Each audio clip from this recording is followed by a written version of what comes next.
it's kind of one of those mind-blowing moments. Like, this guy put enough thought into this harness to make sure that the lettering on his Raycam all lines up. Well, yeah, imagine what it looks like when you take the Raycam off of it, because we put hundreds of hours into these harnesses to make sure all the layups, all the breakouts, all of our transitions are as smooth as possible, as clean as possible.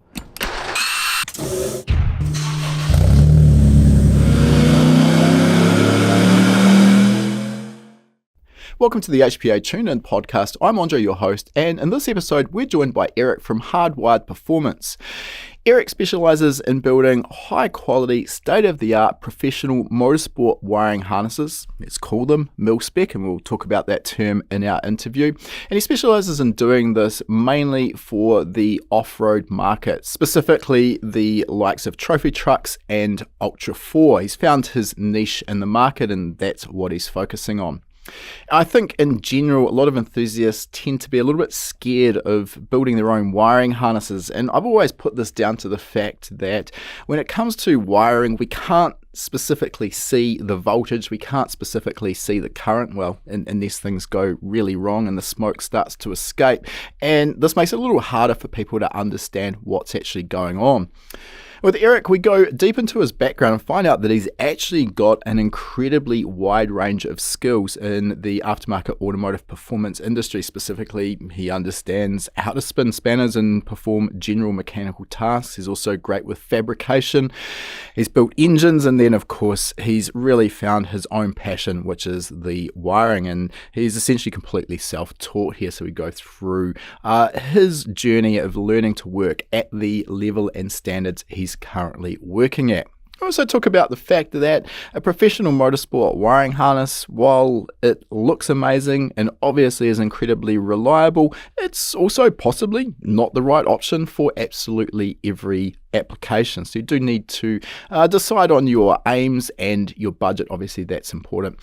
We also talk to Erik about some of the parts that we see in the professional motorsport world, such as Autosport connectors, how these work, why they're used, and what's required in terms of tooling and skills in order to work with them.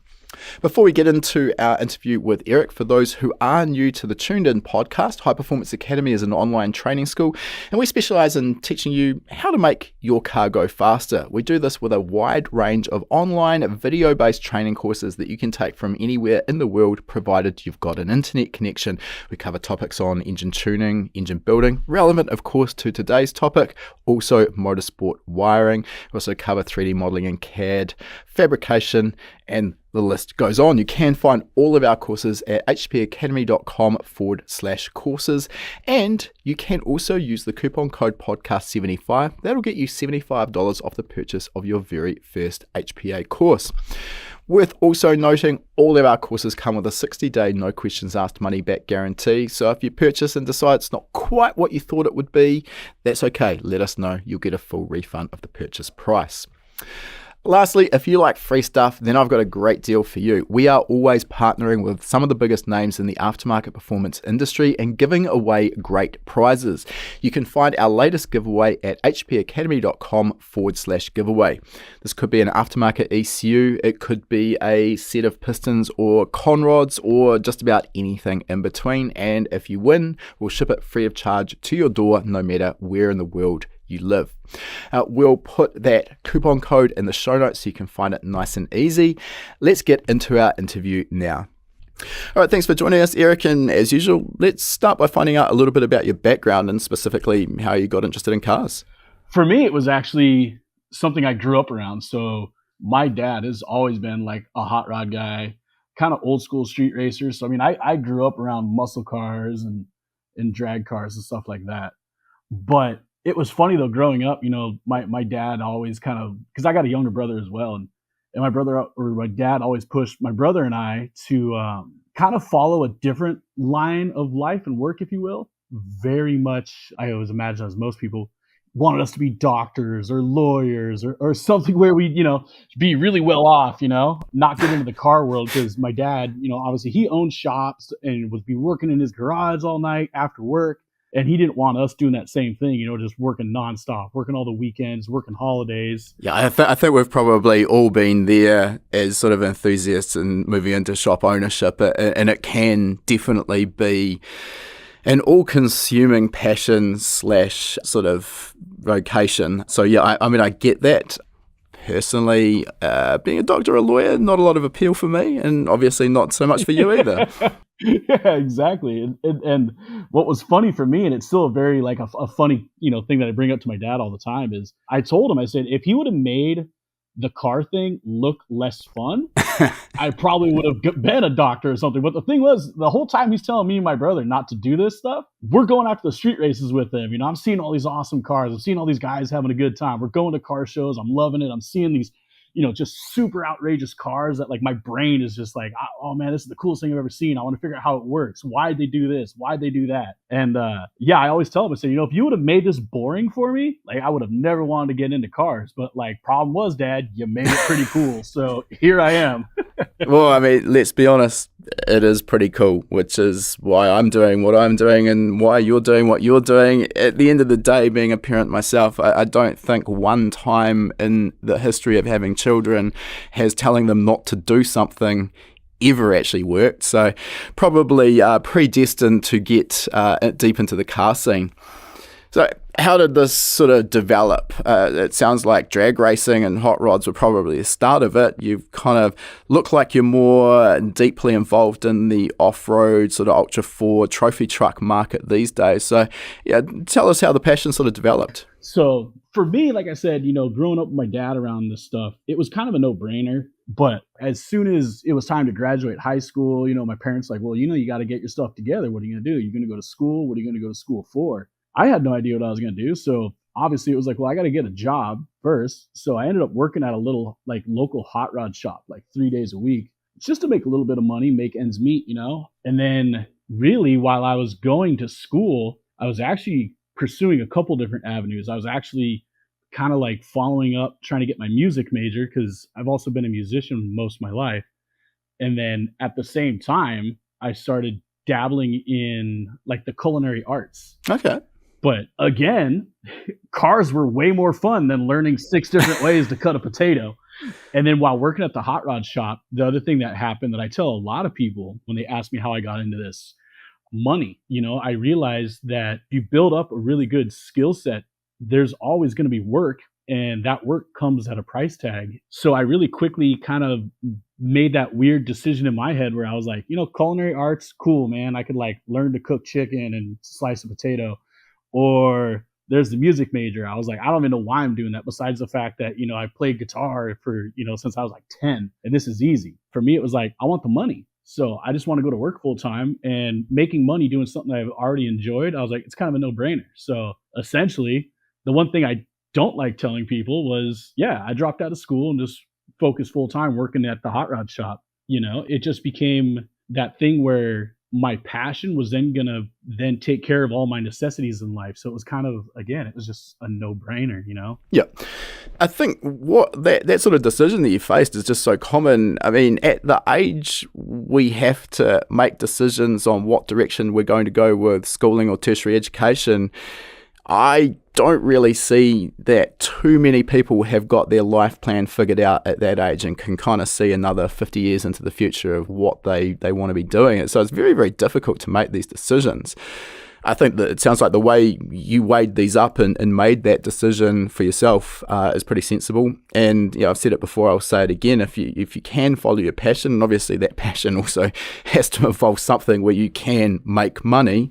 But if you can turn that passion into a career, then for the most part, you're never going to work a day in your life. Now, that's the cliched saying. The reality is, I mean, as we all know, not every day is going to be sunshine and unicorns. There's still hard work and days where just the shit literally hits the fan, and we're not going to get around that. But I think, for the most part, we set ourselves up in a pretty good place. And I've been now in this industry for longer than I care to admit, and I still absolutely love it, and I'm passionate about it. All right, so working at this hot rod shop, you've obviously got at this stage no formal skills or qualifications, so you're just literally learning on the job. And I'm assuming at this stage this is involving sort of spinning spanners, figuring out how these cars go together. Exactly. Yeah. When I first started at the hot rod shop, I learned probably one of my most important lessons, and that was there is no job that's too small. There's no job that's too big. And by that, I mean, I started at that shop literally sweeping the floors, cleaning up the messes of the other techs that were above me. There'd be guys that would be welding the chassis together. And at the end of the day, it was my job to clean up all the welders, to wipe down the fabrication tables and put away everything, sweep the floor. And I know a lot of people don't like to hear it, but like that's where you have to really start off, I think, to gain that respect for the craft itself. And I guess more or less, that's where you learn that sometimes you're going to be in the absolute shit, if you will. Not every day, like you said, is going to be this rad day where, not every day is going to be working on a concentric harness at a nice clean workbench doing something. Sometimes it's going to be troubleshooting something where you're laying underneath the dash of a car that could be covered in dirt, covered in oil, covered in grease, and you have to just take that with strides and realize that, you've been preparing for this from the get-go when that was sweeping floors and wiping down machinery. Yeah, I think that's a good point you make, because unfortunately too often, and we've have work experience people through my old business as well as through High Performance Academy. And I think sometimes, and not always, there's this expectation that you're going to walk in and sort of start at the top end, but that's almost never the case. A, you're not going to come into this position with the skills required. And B, yeah, you've got to put in the hard yards and prove your work ethic and work your way up through the ranks. I think being prepared and understanding that that is the general trajectory of most people's careers in this industry is pretty important to understand. Yeah, exactly. And, that's kind of the thing where, I've had employees, I've had people work for me, and I've had interns. I've been pretty lucky that most of the guys that have come through and worked for me and worked with me, they've been great people in general. They understand the way a shop works and the way a performance company works, as you're not going to come in and right away, the first thing I'm going to do is hand you a schematic and tell you, hey, build this harness. I'm going to tell you like, hey, here's a sheet of paper. And they're going to look at it and go, what is this? Like, that's a cut list. Every single wire on there, you're going to go, you're going to pull me 30 wires that are going to be this length. You're going to cut them. You're going to put them in a bag. You're going to cut 100 wires that are this length, cut them, put them in a bag. And that's going to be your job for the first 2 weeks. And it's not necessarily a test, but it is a test because it's kind of one of those things that you do to see, are they going to carry that with a good attitude? Because if so, like this is going to lead you down that path of, again, carrying a good attitude even when you are in those situations where you just want to close the door and go home. And it's a good test to see where someone's going to lie, when things get heavy. How do they work under pressure? And again, back to that same thing, you're not going to always be sitting at a nice clean workbench building a beautiful harness. Sometimes you're going to be elbow deep in the garbage. Definitely. I think, at the risk of really proving my age here, I think what you're talking about there with that cut list, here you go, you're going to spend 2 weeks cutting wires to a specific length. And on face value, that doesn't really seem to be a very critical part of wiring. But it's almost that whole, again, showing my age, the Karate Kid, Mr. Miyagi, the wax on, wax off, all of these things that at the time seem completely irrelevant. Like, how on earth is this really going to help me? And over time, you start to see like all of these pieces of the puzzle come together and build up that bigger skill set. So, just a little anecdote I thought I'd chuck in there to show that I'm pretty old. Sorry about that. All right, let's get sort of back into the trajectory of your development. So how did you get into the more sort of motorsport wiring based skill set? How did that develop? Because I'm guessing these hot rods probably didn't have professional motorsport wiring harnesses in them. So not necessarily. So believe it or not, I spent a lot of time at these hot rod shops actually working, like I said, honing in a bunch of different skill sets. But then I kind of found myself in the niche more on the fabrication side. So I got into the point where I was doing small fabrication. I mean, little things like making brake pedal mounts. And then it moved up into doing a little bit of the chassis work. Then it was, okay, going to have you build an intake system. And then next thing you know, I'm doing full chassis. So I actually kind of came into it more from the fabricator standpoint. And then at the shop that I was at, it was basically me, the owner, and there was like 2 other guys that worked there. It was a really small shop, but we put out really, really high-end builds. Like we would build maybe 3 to 4 cars a year. But again, that whole thing came up where, I approached the boss. I said, hey, I would like to start earning more money. What do I have to do? And he said, well, you got to keep basically picking up skill sets. And I said, okay, well, what's the next one? And, then it was, you got to learn to plumb a car. Okay. You got to learn to assemble this. You got to learn to assemble an engine. And then one of the ones on that list was like, you got to learn to wire the car. So all of a sudden I jump in, me and the boss at the time was the only one that would wire the cars. So I started kind of shadowing him and I kind of learned it. And then it got to that point where maybe like a year into it, I'd be going home every night too and kind of studying and messing around with stuff, kind of like really digging in, like, well, why is he doing this? And a lot of these things was right when like the LS swap first came around, because again, to kind of show my age, I've been in this industry for going on like 25, 26 years now.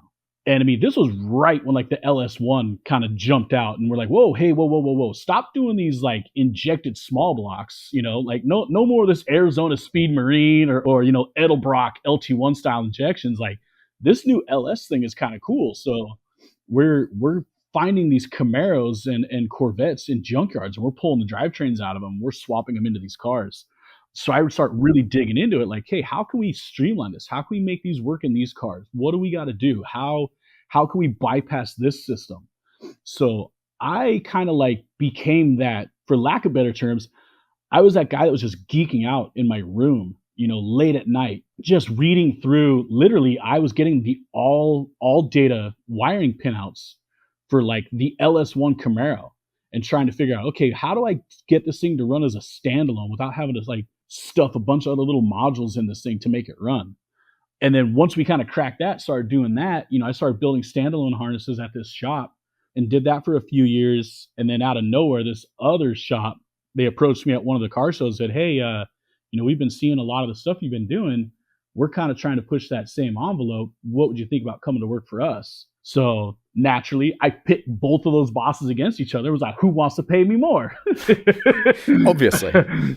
Money talks at the end of the day. Yeah, it didn't go the way I wanted, because basically I had one guy that was mad at me, said I couldn't come back to work. And the other guy didn't want to pay me what I was making there. And I was like, well, I guess I'm screwed. I'm taking less money and going to the new shop.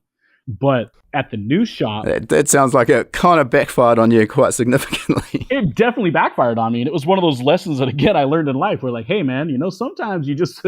you're not as cool as you think you are. So you're not as smart as you think, and they're not as dumb as you'd hoped. Yeah, exactly. But probably one of the coolest things about it, though, was the shop that I ended up working for. He was really, really into pushing the envelope. And we went from just doing your basic LS swaps to then building these full tube chassis pro touring monsters. And again, these things were fairly simplistic. They weren't anything compared to what you would see on a racetrack. They were basically just key in the ignition, start the thing up. It would have a stereo, it would have AC, working lights. But yeah, we wanted to make 1,000 horsepower. So we were building all these twin turbo LSs and stuff. But we were still running them on stock like GM, like the E67 ECUs and stuff. We were limited. And then the whole aftermarket ECU world kind of like really came onto our radar. And I started kind of telling the boss, like, hey, man, if we really want to push this, we got to start looking at other options. Like these GM computers are going to hold us back. I don't care what this company says about unlocking that ECU. Like there's other features that we're going to need. That in and of itself, while a little bit outside the scope of our chat, I think it's just worth mentioning. I mean, it's always a tricky one. And, yes, you could definitely make well over 1,000 wheel horsepower with an LS with twin turbos and a factory ECU. There is no doubt that can be done. Should it be done? At that point, are we better to go with a standalone? That's a difficult question to answer as a blanket rule. And there's a whole lot of grey in that, a whole lot of it just depends on the application.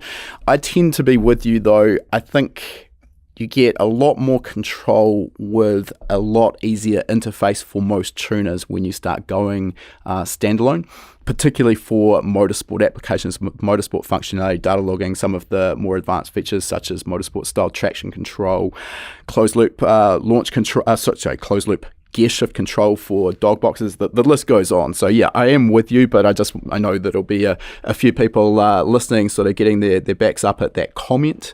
Yes, it can be done. Should it be done? I don't know. That's up to the individual. Before we go on as well, I just want to dial back a step. So It sounds like that stint at that first hot rod shop really set you up with a wide range of automotive skills. You mentioned obviously the fabrication, general mechanical, even engine building, and then onto wiring. So once you'd sampled the full sort of plethora of skills in the automotive scene, what was it about the wiring that sort of really stood out to you as this is where I'm most passionate? For me, I've had to answer that question a handful of times, and what it really came down to was there was nobody else really out here that specialized in wiring and really pushed it. So, I mean, there was, we have a handful of like hot rod and pro touring shops. We have a handful of race shops out here. We've got a couple of like the biggest off-road shops out here, and none of them ever really hung their hat on the mechanical and the wiring side of things. It was always, we've got the best fabrication, or, we built the most beautiful hot rod, the most beautiful pro touring car, or the most nasty off-road truck. But never did you ever hear anyone say anything about those guys have the cleanest wiring. They have the best functioning cars. I've taken one apart and it was super easy to work on. Most of the time, all you ever heard were horror stories, like a customer gets his car, blah, blah, blah, whatever. He takes it to a tuner. They have a bunch of issues. They pull a dash out, and it's just this complete cluster, just nonsense. So for me, it became that thing of, I saw a niche. I saw a gap in the industry out here where there was nobody that specialized just in wiring. Everybody had a wiring guy at their shop, but their wiring guy was basically just a mechanic that understood that you need 12 volts and ground to make most circuits work. And that's about the extent of their knowledge. Yeah, I mean, there's getting the job done, and then there's getting it done to a standard that actually makes sense for the application. I think the other part of this puzzle as well, and I sort of saw this during my career, at the start of it, social media really wasn't a thing. Now obviously everyone's on Instagram, and it only takes following an account like your own, which we'll talk about a bit later, or Joel at Race Spec, or Levels Motorsport, or basically any of the guys out there who are doing professional motorsport harnesses. So all of us as enthusiasts can see these amazing professional harnesses, and often the details behind them. So then we can sort of start looking up to these people and these products, and then trying to build those skills ourselves. Whereas in the earlier days, that wasn't so prevalent. And I mean, there's obviously professional motorsport wiring harnesses, and the techniques of constructing them really aren't new. They have been around for years, decades, but unless you were actually going to high-level race meetings, you probably weren't exposed to them. So I think that's another thing that sort of shifted the direction of the market, both in the enthusiast market as well as professionals like yourself. Would you agree with that? Yeah, absolutely. Because that was always a big thing, especially, again, I felt like so many people used to put such emphasis on hiding everything. It didn't matter what was hidden behind those fancy panels or under that super badass carbon fiber dash, because you didn't see it. Now with social media, obviously, everybody, no matter what it is you do for work, whether you are a fabricator, you're a mechanic, you're an engine builder, like myself, if you're a wiring specialist, you like to put your skill set and your craft at the forefront. You like to share it with people. And now it's become a thing that everybody looks into, because now it's taken the forefront. Whereas before, everything was just, how's it look from 10 feet? It didn't matter if it was a race car, a pro touring car, a muscle car. It didn't matter. What it looked like from 10 feet was all that mattered. Now, even if you break it down into things like the SEMA build craze, everybody likes to follow every step of that build. And the finished product is, albeit this great grand thing, I feel like there's more hype behind each individual step leading up to the final product these days, because of the fact that social media has highlighted each person's craft, whether it's the guy that's TIG welding the chassis or doing now you have these guys that are specializing just in building headers and exhaust, and they have their own companies and their own pages, and people are like, they'll build a full chassis, they'll build an engine, and then they'll send it to this guy halfway across the country just to have him build a header and an exhaust system. I mean, I could say, for example, I've worked on cars. I actually just finished one not too long ago that, we ordered the turbo manifold from a company that's in Australia. And it's like, okay, so we had this exhaust manifold built. We waited 5 weeks to have this thing show up, because the guy that built it is hands down, he's the baddest ass dude at doing these particular manifolds for this particular car. Yep. Yeah, fair. If you want the best. Yeah, you go back 10, 15 years ago, to the average Joe, that wasn't a thing. It was you buy whoever's available in your hometown. But nobody knew any better because social media didn't put the spotlight on these guys who have completely honed their craft or just, really zeroed in on a specific aspect of a build. I think social media in that respect is a blessing and a curse. And this is one of the problems I see is now all of these enthusiasts coming through, getting excited about the automotive industry, maybe starting out with their first project car, and they're following all of these accounts. And straight away they think, well, when I do my wiring, the only way I can possibly go is a full suite of top-end electronics with a fully booted and sheathed harness with Autosport connectors. And, again, I have to have the best fabrication, the best exhaust manifold, the biggest turbo. And the reality is you also have to choose products and options that are going to fit with your budget. And you look at a SEMA build, often the budgets are outrageous or a lot of the products are being sponsored. So it's not the real world. So I think it's really important to understand there are levels to this. And we need to choose a level that suits our application and our budget. Otherwise, we're going to end up with a project car that sits in the shed for the next 10 years because we can't afford to finish it. I mean, it's much more fun to drive a car on the road than look at it sitting on a lift. Yeah. Oh, no. And trust me, I can vouch for that as I've got a driveway full of cars that I myself have not touched in a while. So kind of leading back to that too, with the SEMA thing, having the stuff fit into your budget, kind of, I guess, going back to, again, how I ended up where I am right now. At the one shop, we had this customer that came in and basically said, I got an open checkbook. I want the best of everything. And this was nearly a decade ago, probably a little less. And all of a sudden the research started, and that's when we reached out to a lot of people and it was like, all right, we're going to go full Motec. We're going to do this. We're going to do that. And that was really one of the first times that I had done a full motorsports harness in like a pro touring hot rod. And when all was said and done, the price tag on everything was so out of control. This car ended up, I remember, I want to say the final price tag on the build on this car was like 1.1 million. That's when you find out how open that open checkbook really is. Yeah, exactly.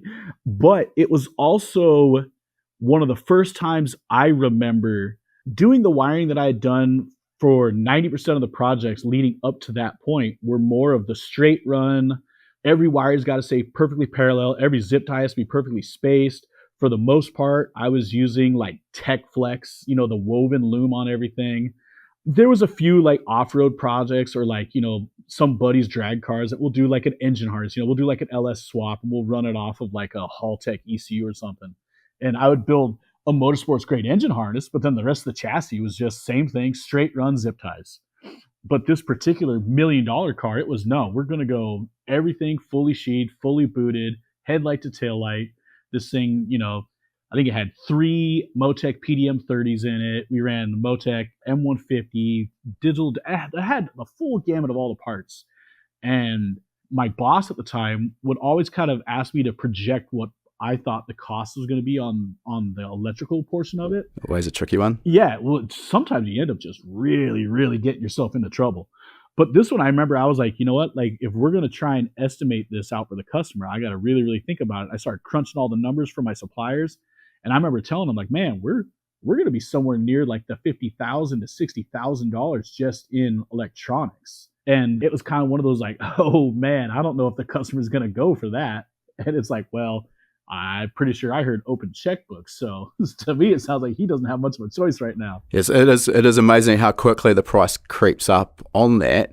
I think that the harder part, well, at least for me to estimate, and I mean, I never produced a heap of these harnesses. Maybe it does get easier as time goes on and you've just got more runs on the board. But I mean, it is so labor intensive, so incredibly labor intensive from both the planning stage through to the actual construction stage. I mean, relatively easy to estimate cost on the hard parts, the electronics and the consumable materials, Autosport connectors, etc. But yeah, the labor just can be totally just out the gate. So I'm interested. So how did you go about estimating that? So That was the thing, was like with that car, I had an idea of what I thought it was going to take time wise based on what was going to be involved in the car electronic wise.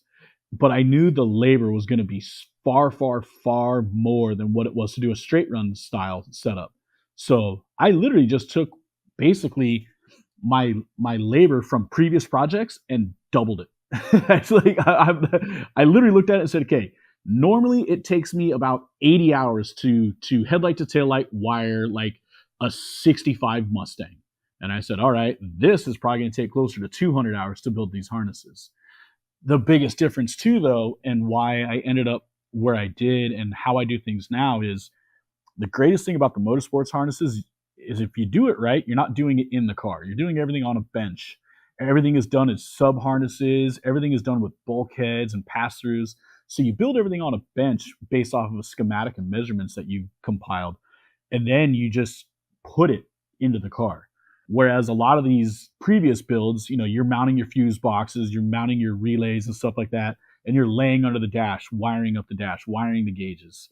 So there were certain aspects that, even though it was going to be more labor intensive time wise, it wasn't going to be labor intensive as far as how, I guess, you didn't really have to be super limber to sit in a chair at a bench. That was a lot easier than trying to stuff, 6 foot, 250 pound me under the dash of a Mustang. It's always fun sort of tangling yourself around a roll cage and across a race seat to try and get up under a dash to do some particular wiring job. So you're absolutely right, working on the workbench. Probably good on your body as well. Yeah. So that was one of those things that when we did this car, and the car I'm referring to, there's probably quite a few people out there have heard of it, but it's the Vicious Mustang. Okay. This thing everything was built on benches, put in the car. I mean, even down to the suspension, everything was all done in these sub-assemblies. So we built all like the rear cradle, everything all done with the third member, center section, bolted up into the car. All the wiring, same thing. Everything was done in sub-harnesses, then installed. But what really kind of kicked off a lot of things in my mind was when people started asking what a build like that cost, because the car quickly went on to be known as the $1 Million Mustang. And a lot of people would start, basically bad mouthing it. Like, how do you put $1 million into a 65 Mustang? It's like, well, because there's nearly 200 hours just in the wiring on this car. I want to say we had something like 10,000 man hours in the fabrication, the body work, and all the other mechanical aspects. It's like, when you start breaking that down into $140 an hour in labor, then add material costs and all these crazy obscure parts that we put on it, you hit the $1 million mark pretty quick. While you've been talking, I just, of course, Googled Vicious Mustang, and we'll put a link to this in the show notes because it's an incredible build. And looking at this, I can quite easily see how the price got where it got to. I think consistently people who haven't been involved in a build at this level dramatically underestimate the cost. Just, it's so easy to add it up, and particularly as you mentioned, the labor for professional fabricators that can work at this level, it's just not going to be cheap, and it's going to take hundreds and hundreds of hours. So yeah, the price can blow out of the water very, very quickly. All right, let's just sort of get up to current day a little bit. So at this stage, obviously, you're still working for this other company. At what point did you sort of decide the time was right to make the move and go out on your own? So it actually was at about the completion of the Vicious Mustang, because while doing that car, I had actually had other shops in and around our area that were kind of seeing that car pop up everywhere, especially on social media. The thing was a firestorm. And a lot of people started reaching out saying like, hey, like, you did the wiring on that. Like, yeah, I did. And you're local. I didn't realize you're local to us. You're right here in Ventura County. Like, yeah, I am. Like, well, hey, we do a lot of high-end builds like that too. And then, I start making contacts with other shops, other builders. That's when I really, really noticed, like what I talked about earlier, was there was this giant void in this industry out in our area. There was nobody that specialized on high-end motorsports wiring. And I saw an opportunity, and I did. I started to entertain some of these other shops. We have other high-end race shops. We got like Deeds Performance that does a lot of drag cars. They reached out to me a couple times on some cars. Kibitech Off-Road was one of the first guys that actually got me into the off-road scene. They, Ryan reached out to me, and I had done a handful of projects with him, and it kind of like just snowballed out of control, I guess, where, I'm doing all these things, I'm getting off of work at the hot rod shop and at like 5 o'clock, and I'm going to these other shops and doing work. And then it just became this like, you know what? I could probably make a full-time job out of just the wiring. And I made that mistake that a lot of people make, which is, hey, I could work for myself. I can make my own hours. I can make my own schedule. This is going to be great. Sounds so good, right? And I always tell people that's the one thing. Like, yeah, you get to make your own hours. They're usually 24/7. Yeah. The only problem with working for yourself is you can make your own hours, but if you're not working, you're not making any money. Absolutely. So yeah, I just took the opportunity and I jumped in. I got myself a little shop space. I brought in like 4 cars, kept the ball rolling. It snowballed, because it's a really, really weird one for me. Because like I said, my background is more from the pro touring scene. I worked on a lot of guys that did a lot of autocross, time attack, drag racing, stuff like that. And then all of a sudden, all of these off-road guys were like, hey, mil-spec wiring became like a catchphrase. And it became this thing where if you have an off-road truck and you take it serious, you have to have mil-spec wiring. So everyone found out that that's what I did. So it started like basically steamrolling, And it wasn't even doing like full wiring harnesses. There were guys that were coming to me that just wanted a simple 8-channel PDM just to control their lights, but it had to be mil-spec. And I'm like, okay, but nothing else on this truck is going to meet the same specs as like just your light harness. Like, yeah, you can go put this thing up to the door handles in water. Everything's going to fail, but your lights will still work, sure. But I won't lie, at the same time, I took advantage of it, because everything that I could get in the door was more experience, more practice. And I've always pushed that more than anything. Any opportunity you get to use your skill set and to further hone it, I did. I rarely would turn work away because someone would come in with something super simple. I've got this pre-runner truck that I'm building and I want to put an LS in it and I want, a full mil-spec engine harness. Like, same thing. All right, yeah, I could do that. I've been doing that for years. Let's do it. Now, did it make sense? Sometimes no, because they still had the stock body wiring in the truck, but now they had this super sick mil-spec, wiring harness in their truck going to their stock ECU. But, a lot of people wanted, what the big race guys were running. Yeah, well, I think that kind of comes back to what I was saying before. You see other people, and particularly on social media these days, you see all of these builds with a professional motorsport or mil-spec wiring harness. So people want what they see, and that is essentially the highest end of the range that we can go for. So does it make sense? Probably not if the rest of your wiring isn't also at that level, but yeah, I mean, have at it. You're only giving them what they want. I don't see an issue with that. Before we dive into some of the more specific topics I've got lined up here around wiring and professional motorsport wiring in particular, let's just get a kind of a 30,000 foot view of what hardwired performance looks like today. So for a start, you've already mentioned, but Ventura, Southern California, that's your location? Now, currently, I've downsized a little bit, and more or less that kind of happened when the whole pandemic thing hit. I used to have a pretty decent sized shop, in Ventura County.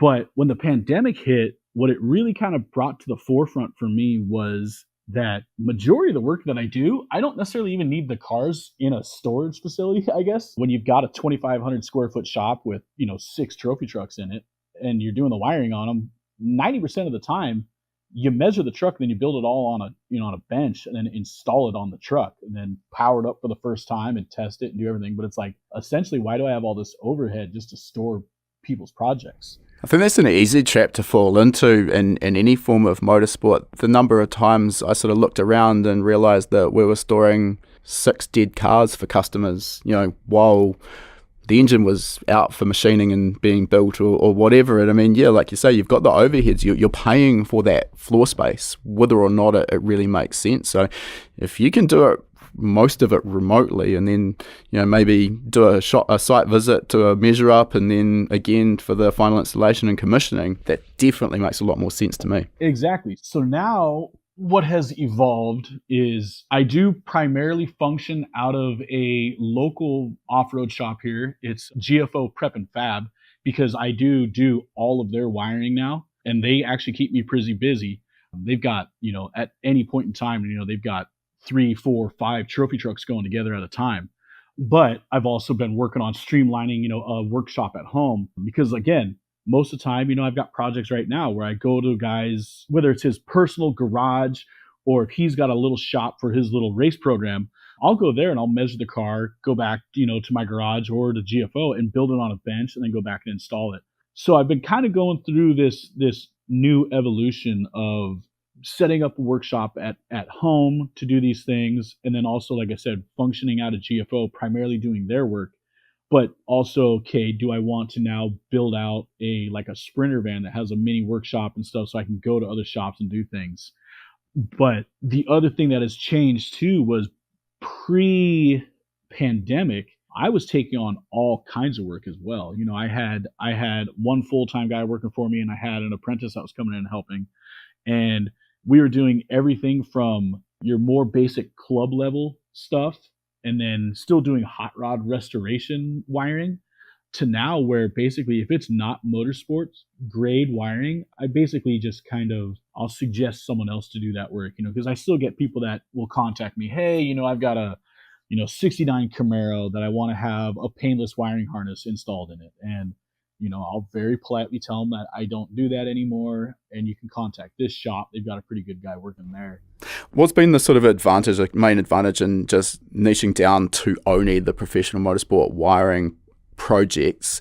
Is it a case of just honing and refining your skills because you're doing the same thing over and over again and getting better at it? Or is it a case of there's more money to be made in that particular product versus a club level harness? Or, yeah. I wish it was more money made because, every once in a while you run into these projects where you do, like we had kind of mentioned earlier, you try and estimate the build. And then as you get into it, you track all your hours. Sometimes you realize that you highly miss or underestimated the number of hours that you're going to have into that project. So you end up kind of, taking one of the shorts.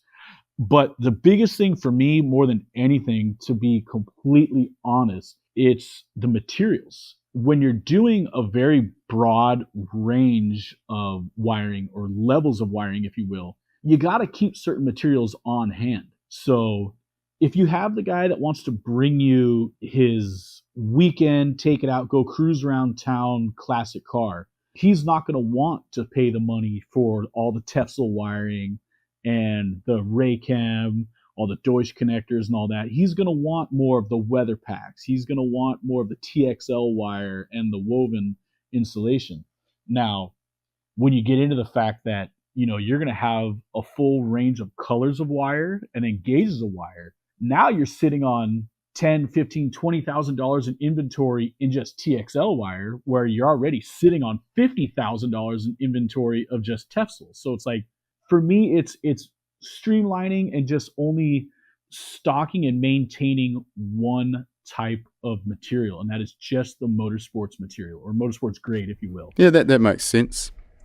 On that note, with the Tefsel wire, I mean, it's not that cheap. As you say, you've got to have a range of gauges on hand.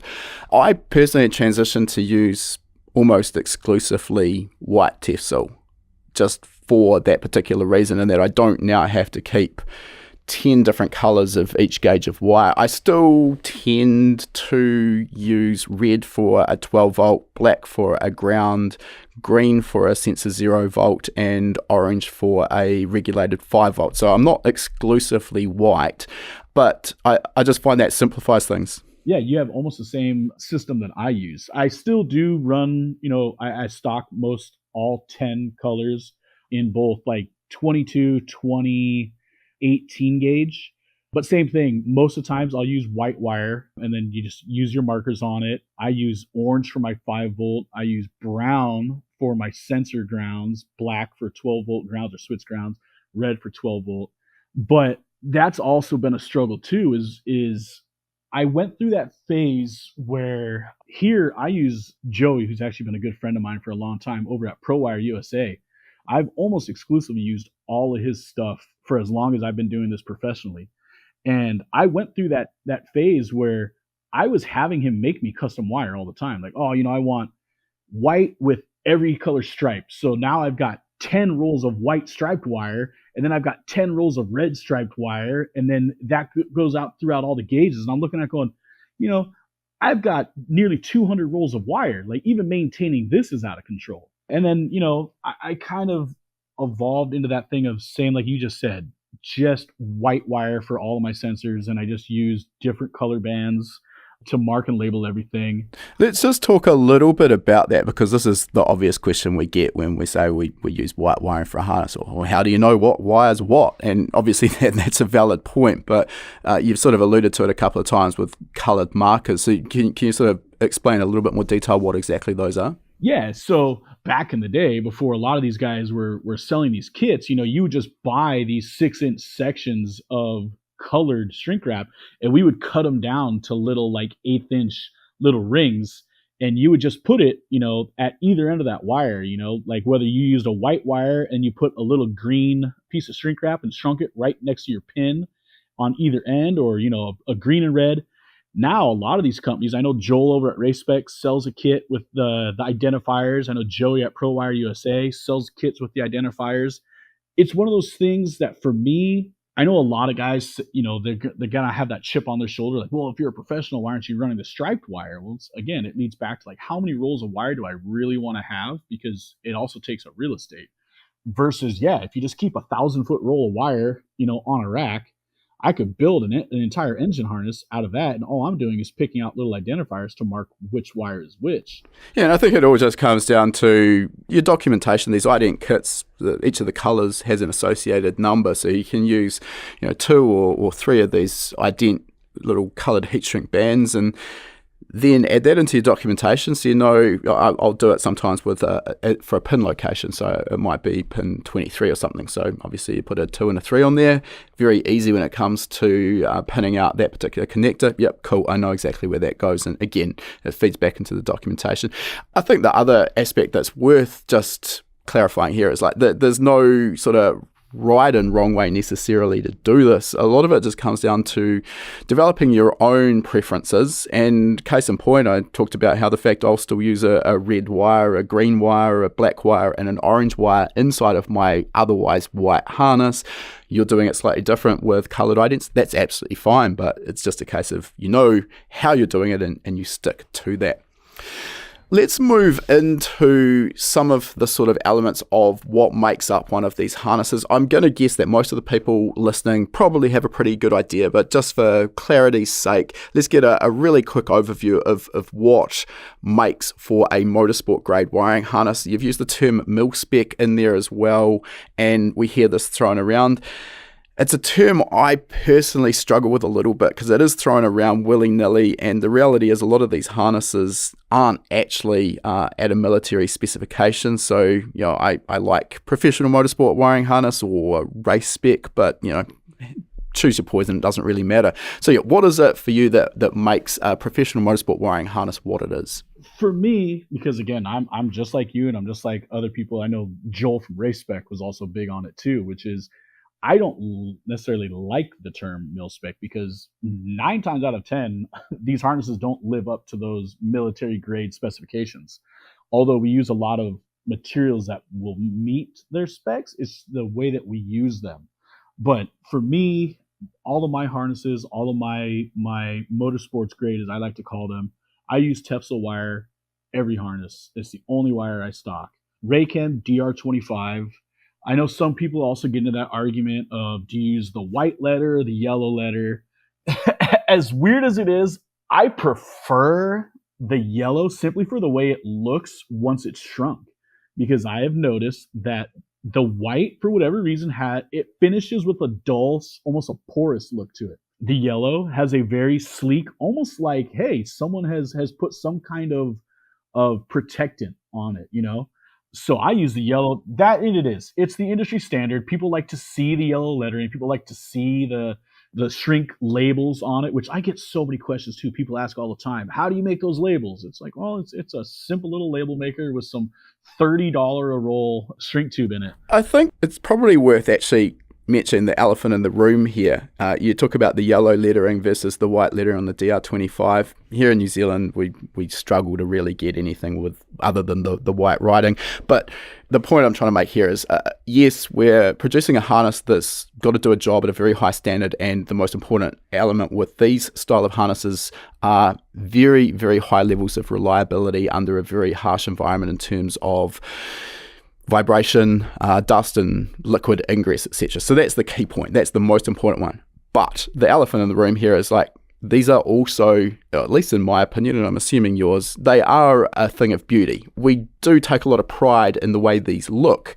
And for a lot of people who absolutely do not need a professional motorsport wiring harness for their street car, they're choosing it for that same reason, for the look. So, that is an important aspect of this. Maybe not the most important one, but it is something that goes in hand with it. So, yeah, I totally get that. Oh, yeah. So, I mean, even to go a step further than that, some people will actually dive deep enough into my social media, and I've had people make comments about, oh, I really appreciate that you go as far as to make sure the lettering on all of the legs of your loom all go the same direction.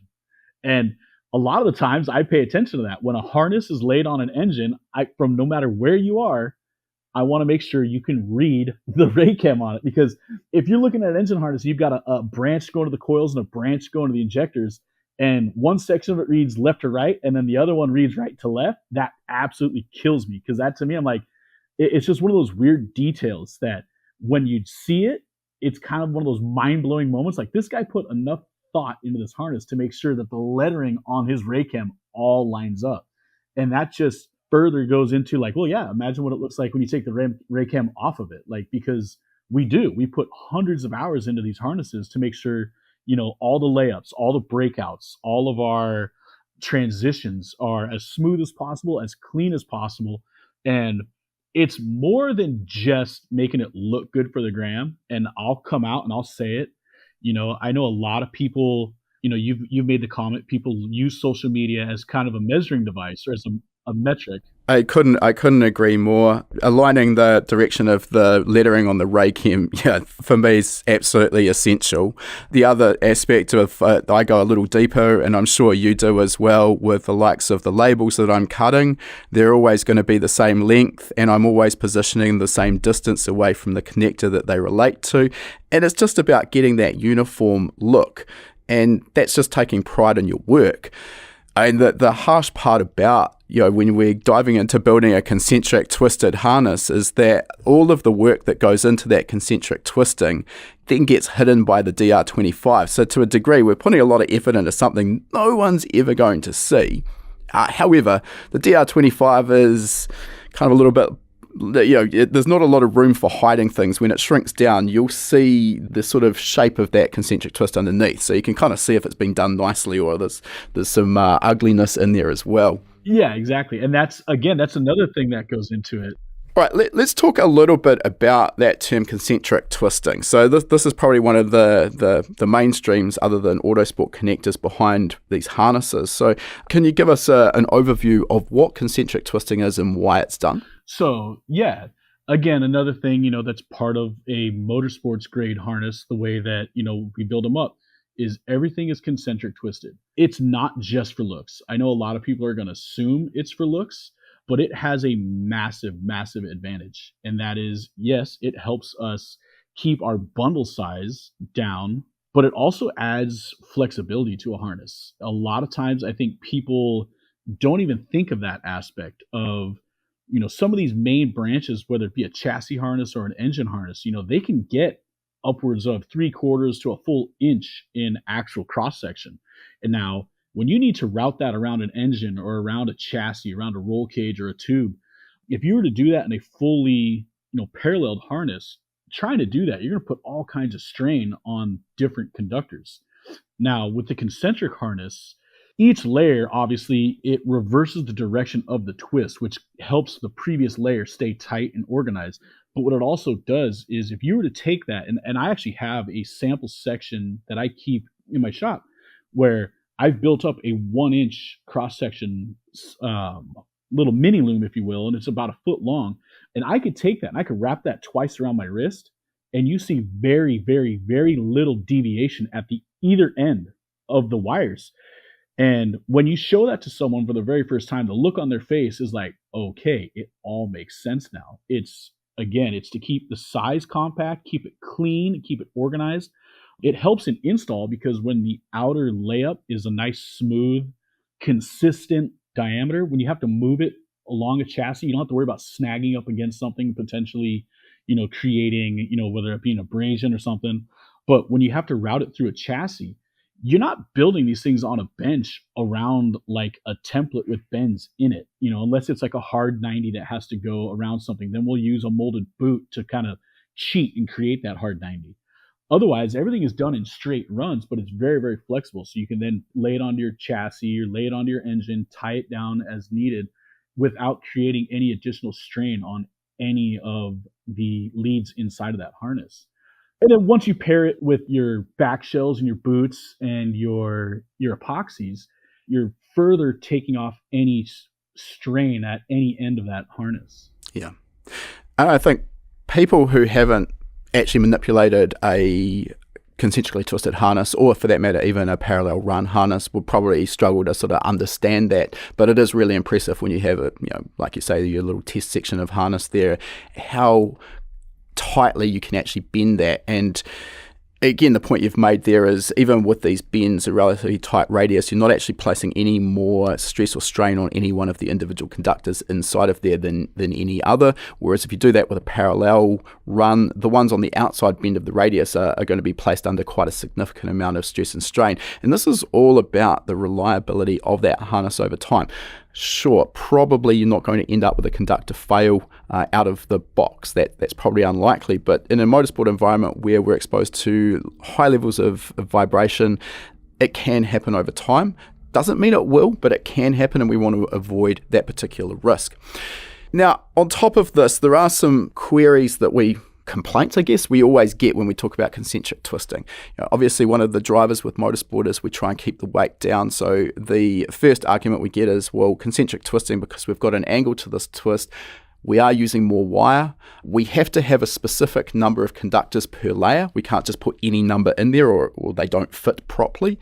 So typically the outer layer, more often than not, we're going to end up with not the correct number of conductors to make up how many need to go into that layer. So we have to make up those missing conductors using filler wire, which is essentially just along for the ride. So adding to the weight, not really adding to any advantage with the harness.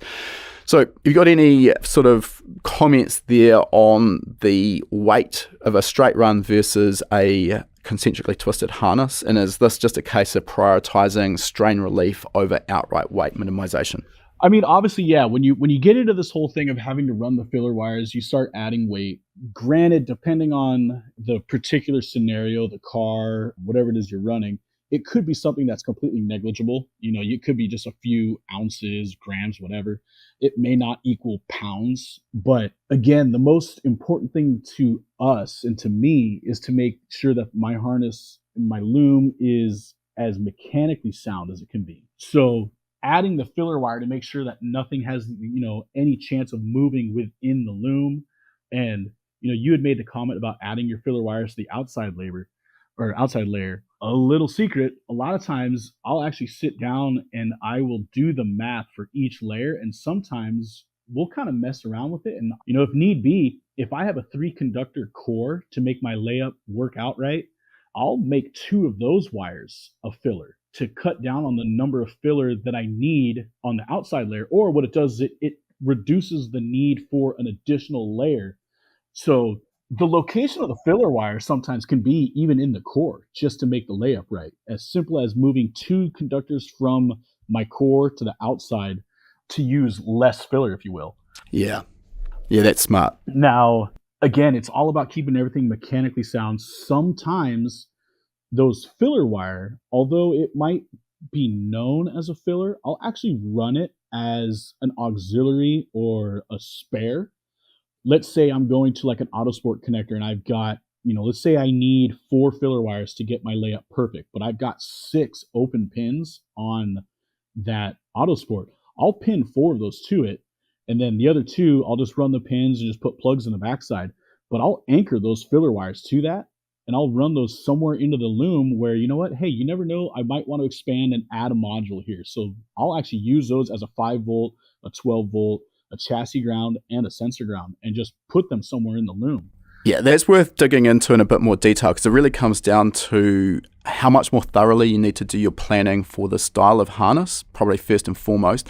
It's not a case of just getting out a few rolls of wires and setting to it to start building your harness. It really does require some pretty thorough planning. We develop all of ours just using a simple Google Sheet spreadsheet, but I'll actually go through and plan each of the individual layers, because we know from the diameter of the wire, basically we can work out how many conductors we're going to end up needing past the core for each of the next layers. So we know before we even start making it where we're going to get to with the requirements for filler wire. The other aspect you touched on there is just adding in some expansion capability in the future, because one of the real big downsides with this style of harnesses, they really aren't overly serviceable. If you get down the road a little bit and decide, hey, you know what, I want to add another sensor, maybe I want a coolant pressure sensor. Well, if that hasn't been allowed for when the harness is designed and constructed, you're going to have a hard time adding that in. They're not very easy to modify in that respect. So, yeah, as you say, if you've got additional pins available on your connector, your ECU, it makes a lot of sense to add that into the mix there and then you're doing a better job of using up not requiring filler wire, so to speak, as you go as well. On that note as well, when we are planning the layup, I'm just interested in how sort of granular you get with this. Again, if we don't plan, we sort of, maybe we've got a bulkhead connector, we've got a run of, let's say, 200 millimeters to the first branch point for our engine harness. And it'd be really easy to sort of just do your concentric twist up to that first branch point and find out, well, now I actually need to extract one or two of the conductors from the very center layer for this branch that's going to go out in one direction. Do you go through and sort of plan a bit more so the location of the conductors in the concentric layout makes sense for how it's going to branch out at each point? There's two rules that I try and follow when I build my harnesses. The first one is I normally try and lay the larger conductors in the center. Yep, makes sense. So even if that means running like a shielded pair or a shielded, like a 3-wire conductor, those always end up in my centers. And then we'll lay up things, as they break down.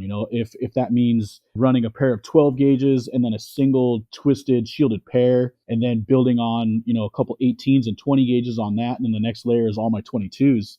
But at the same time, you do kind of want to play with, okay, now, if we're talking whether this is like the main branch on, say, a dash section or like a PDM sub harness or an engine harness where you're going to run 30 of the wires one way, 25 of them another, 16 of them are going to go this way, you kind of want to think about that as well, as far as, what's going to make that branch out better. Especially one of the ones I get a lot of comments on is whenever I'll post up like a T transition or like a molded T-boot, a lot of people tell me, I tried doing one of those and I hate those. It's like, well, yeah, because they definitely can suck when it comes time to get those broken out. So sometimes you do kind of want to work around your breakouts and work around your transitions, because that can very quickly become one of the more stressful points of a harness. And you know what? Sometimes too, there's a lot of the times I'll follow a rule at if something's going to come out of a breakout and it's going to travel, whether it's 10 inches, 12 inches, 20 inches, a lot of times I'll play with that as well as, does it need to break out here? Or can I have another breakout, say maybe 10 inches further down the loom? And will that help me in the sense of this previous transition, like at my main transition? Because sometimes it's easier to keep that core running a little bit longer if you're going, like, for example, I just finished up a trophy truck, and the rear chassis on these trophy trucks, believe it or not, has a lot going on, because you have almost all your cooling is done in the rear of these trucks. All your radiators, your transmission coolers, oil coolers, everything's in the back of these trucks. Obviously, your fuel pumps are back there, so you got a lot of large gauge stuff, but you're going to have a lot of breakouts. So sometimes it just makes sense to break everything out at one point and run, a 30-inch long or a 40-inch long lead to each fan versus trying to break them out every 12 inches. Yeah. There's also a lot more work in trying to break all of those out, at each step of the way. It's a lot more work. There's a lot more molded boots. So it is a bit of a case of weighing it up on a case-by-case basis. again, coming back to there's not necessarily a black and white. This is the way it must be done. There's pros and cons. Coming back to what you said as well, yeah, I think safe to say that those 2 or 3 core shielded cables, those always make a really good base for the core of a concentrically twisted harness. And also we want to kind of get all of those awkward conductors into the center. I'll typically also put my twisted pair for CAN in there as well. The reason being that if we try and sort of get to a point where we're laying up the outer layer, which is the one that's going to be most visible under the DR25, and again, I'll refer back to the fact that the aesthetics of this they count. It's important. But if your outer layer is, sort of maybe a bunch of 22 gauge conductors, but then you've got a 2-core shielded cable, maybe a CAN high and low twisted pair, I mean, that's just not going to work nicely under the DR25. So we want to kind of get all of that into the core where possible. And, best laid plans also, sometimes you are going to be in a position where you just need to break out something from that very center, and it just is what it is. Yeah, exactly. And then there are times where, I've been backed up against the wall and I have no choice but to run that twisted pair for a CAN network on the outer layer.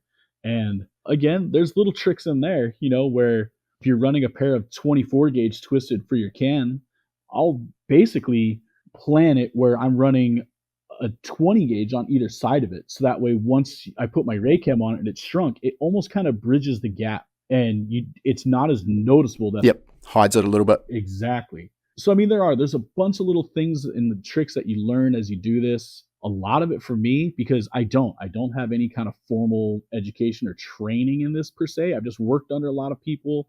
I've had the opportunity of having a lot of really, smart people that have made themselves available to me when I've asked, how do I do this? How do I do that?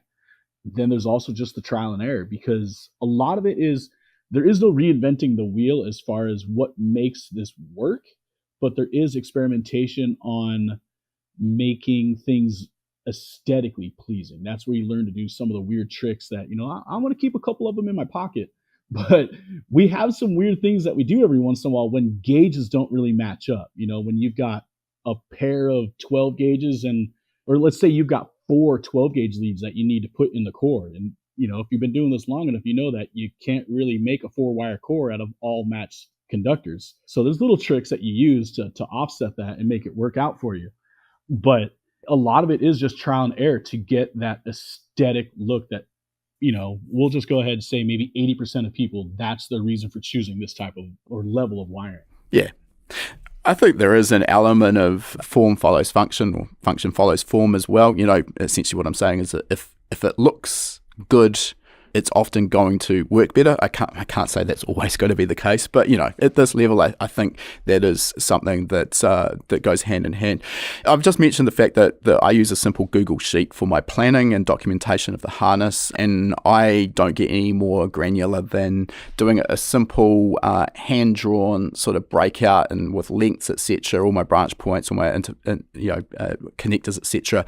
And I just draw that on a piece of paper, and then I'll scan that and take a photo of it and put it into my Google Sheet. So I've got that as a reference. So this is kind of enthusiast level stuff because the cost is absolutely free. There is also some professional harness design software that's available. I'm just interested, are you using anything like that yourself? So I actually do a lot of what you're talking about myself. A lot of times my design starts off just a pin-to-pin spreadsheet using Google Docs or spreadsheets.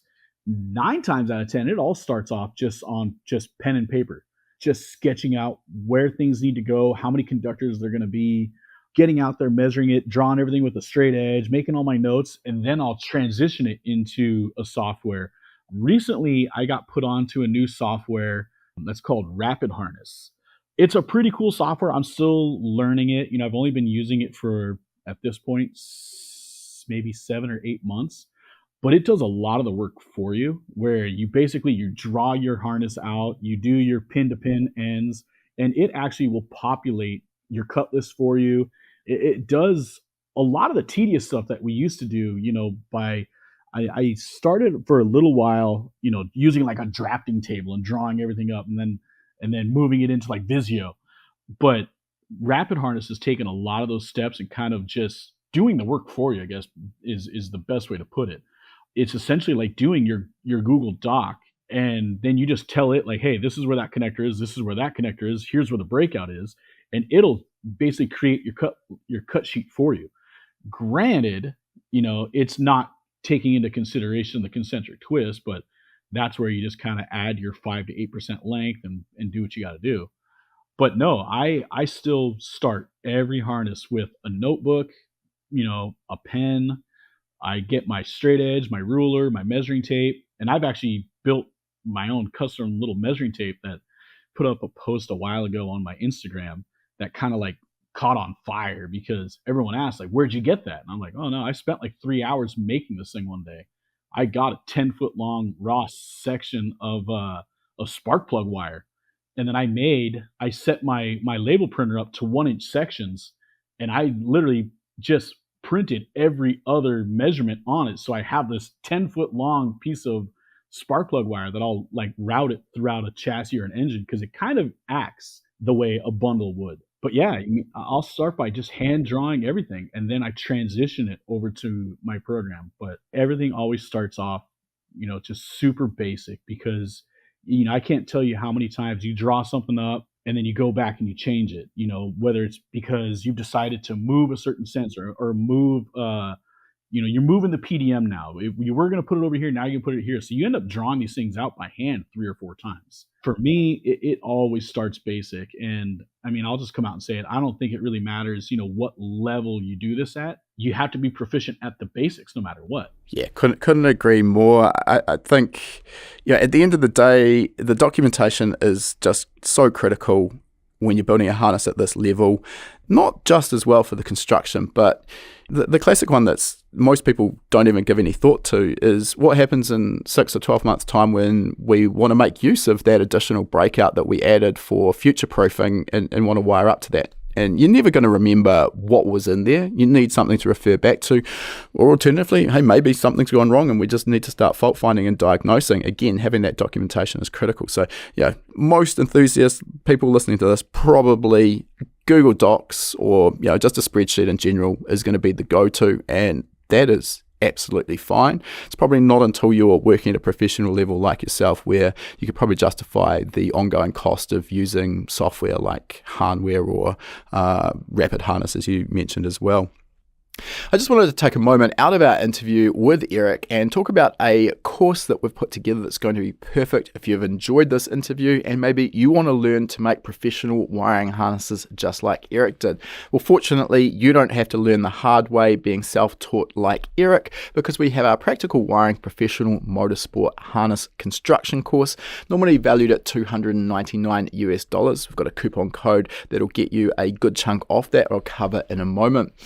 So this course covers everything that you need to know about the techniques that are required for this style of harness construction. Specifically, we'll talk about power supply design, sensor and grounding designs, actuators. We'll talk about our network design, material selection, harness routing. Most importantly, we'll talk about what concentric twisting is and how to actually build a concentrically twisted harness. We'll also learn about the documentation and planning that's required to work with a harness at this level. You also learn about some of the skills such as splicing, branching, sheathing, booting our transitions, potting electronic components, and working with Autosport style connectors. Once you've learned these fundamentals, we then have our HPA 10-step process that you can apply to your own wiring job. And by breaking the entire job down into 10 individual steps, each of those steps is relatively easy and quick to complete. And in no time, you've got to the end. You've got a properly designed, documented, and constructed harness. You've also gone through and tested it to ensure that each pin goes to the correct place. You're going to have that confidence that when it comes to installing and powering up your harness for the first time, everything is just going to work like it should.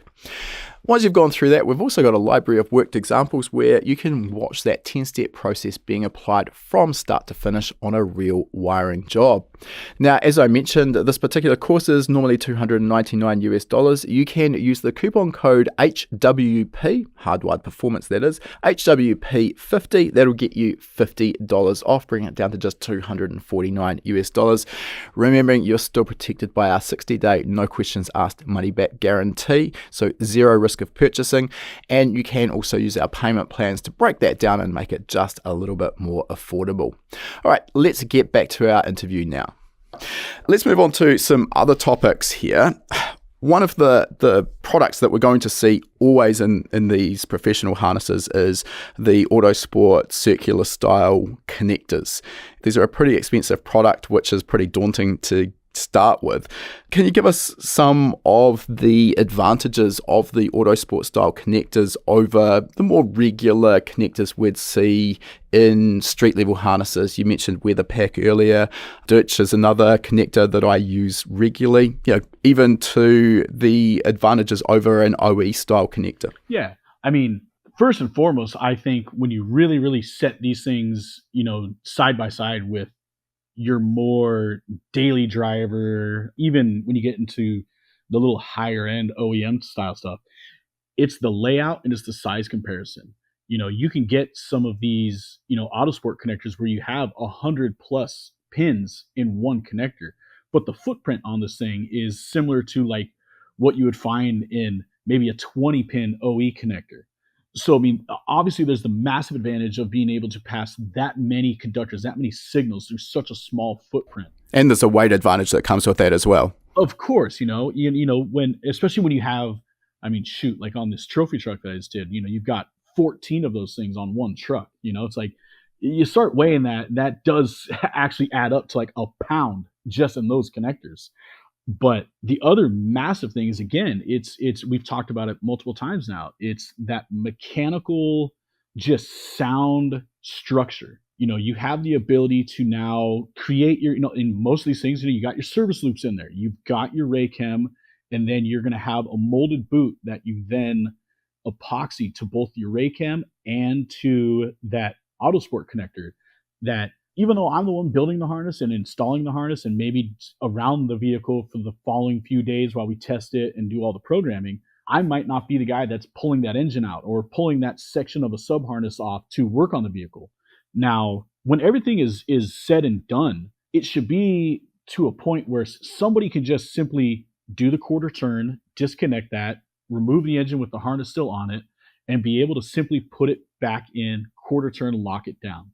Now, if you've got 4 or 5 of these OE connectors, it just gets a little daunting. It also, could be confusing if you have very similar ones. And that's when you run into these things where it's like guys are trying to plug the wrong connector in. And next, your phone's going off at midnight because this guy's trying to get his car ready for a race and can't figure out why this connector doesn't match anything. And it's, well, because that doesn't belong there, first of all.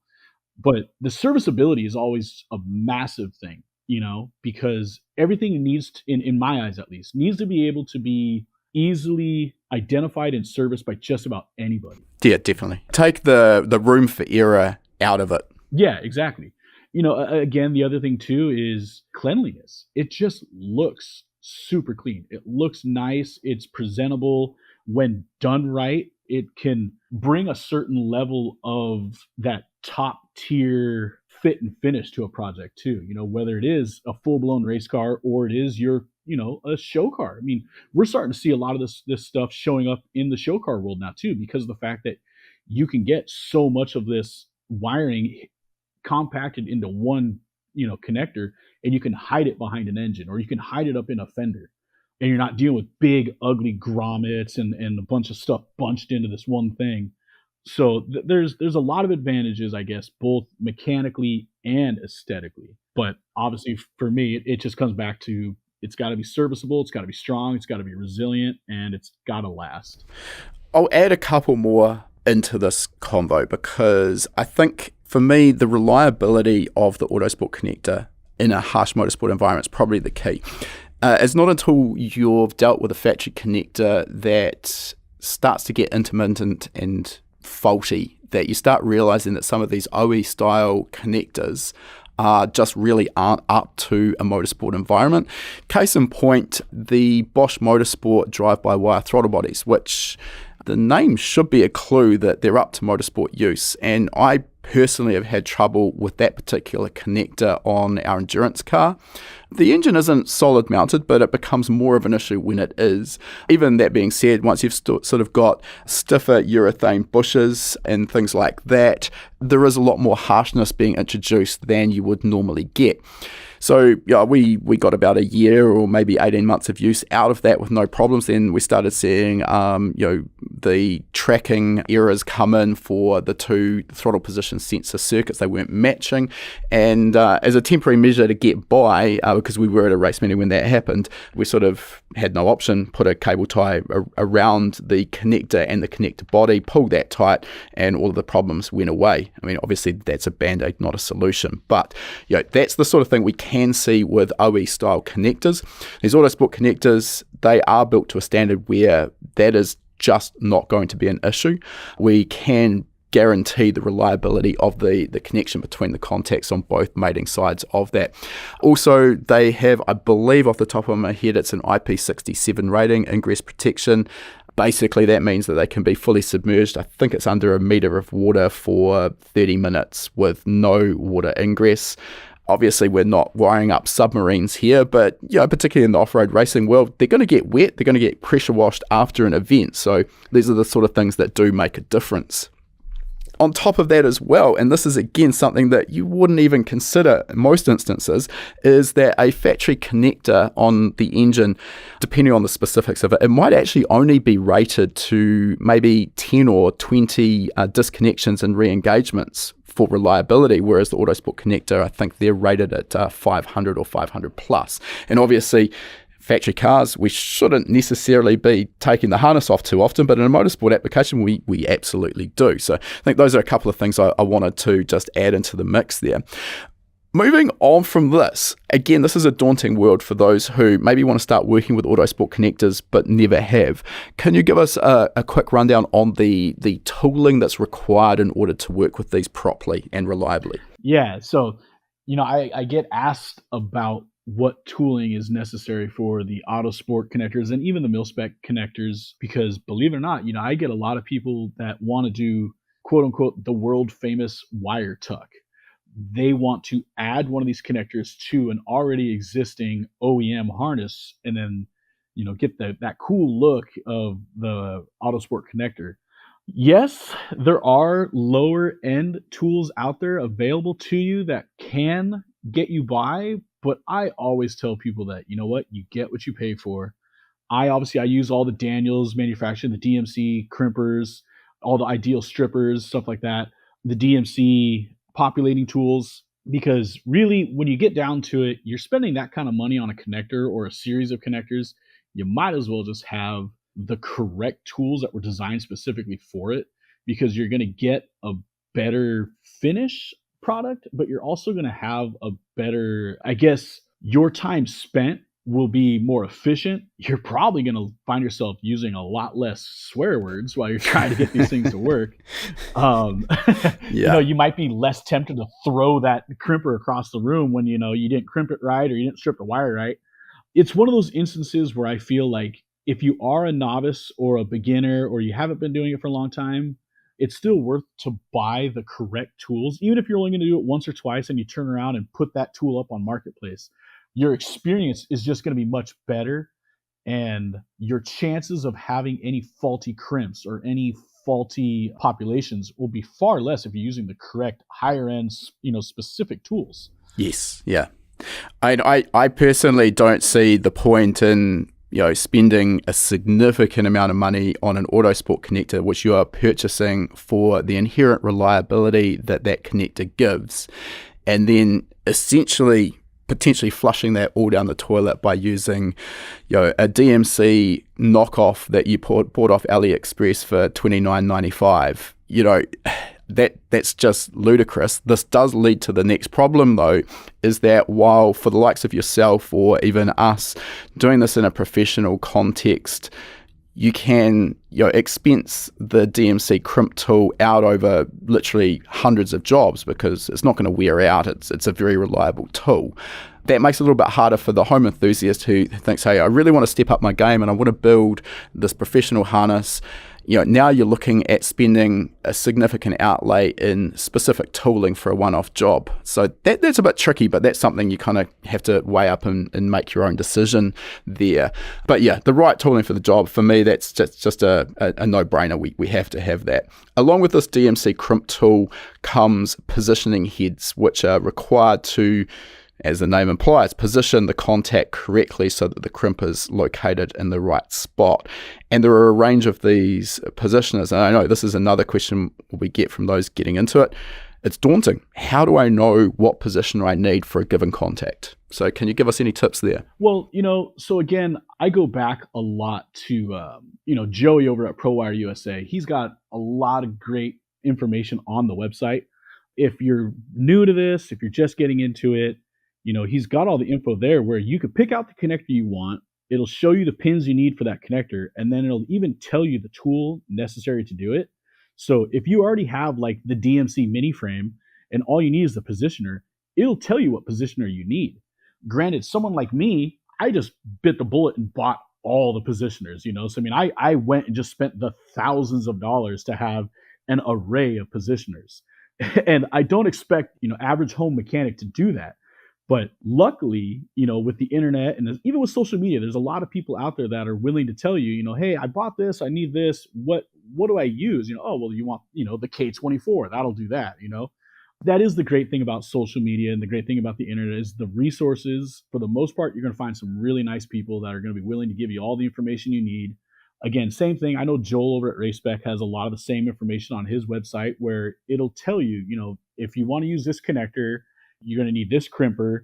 You're going to want to use this pin. If you're using this pin, you can use this range of wire. Then you're going to use this back shell or this shrink boot. A lot of these websites are getting really, really good with just cross-referencing everything you're going to need to do the job successfully. And then if that ever fails, a lot of these guys, again, how I got to where I am is from guys like Joey, where I just called up like, hey, what do I need to do this? Because this isn't making any sense with what I bought. And he's like, oh, yeah, because you bought the wrong thing. Oh, well, thanks. We all got to start somewhere. Exactly. And that's always been my big thing is I do my absolute best with my followers.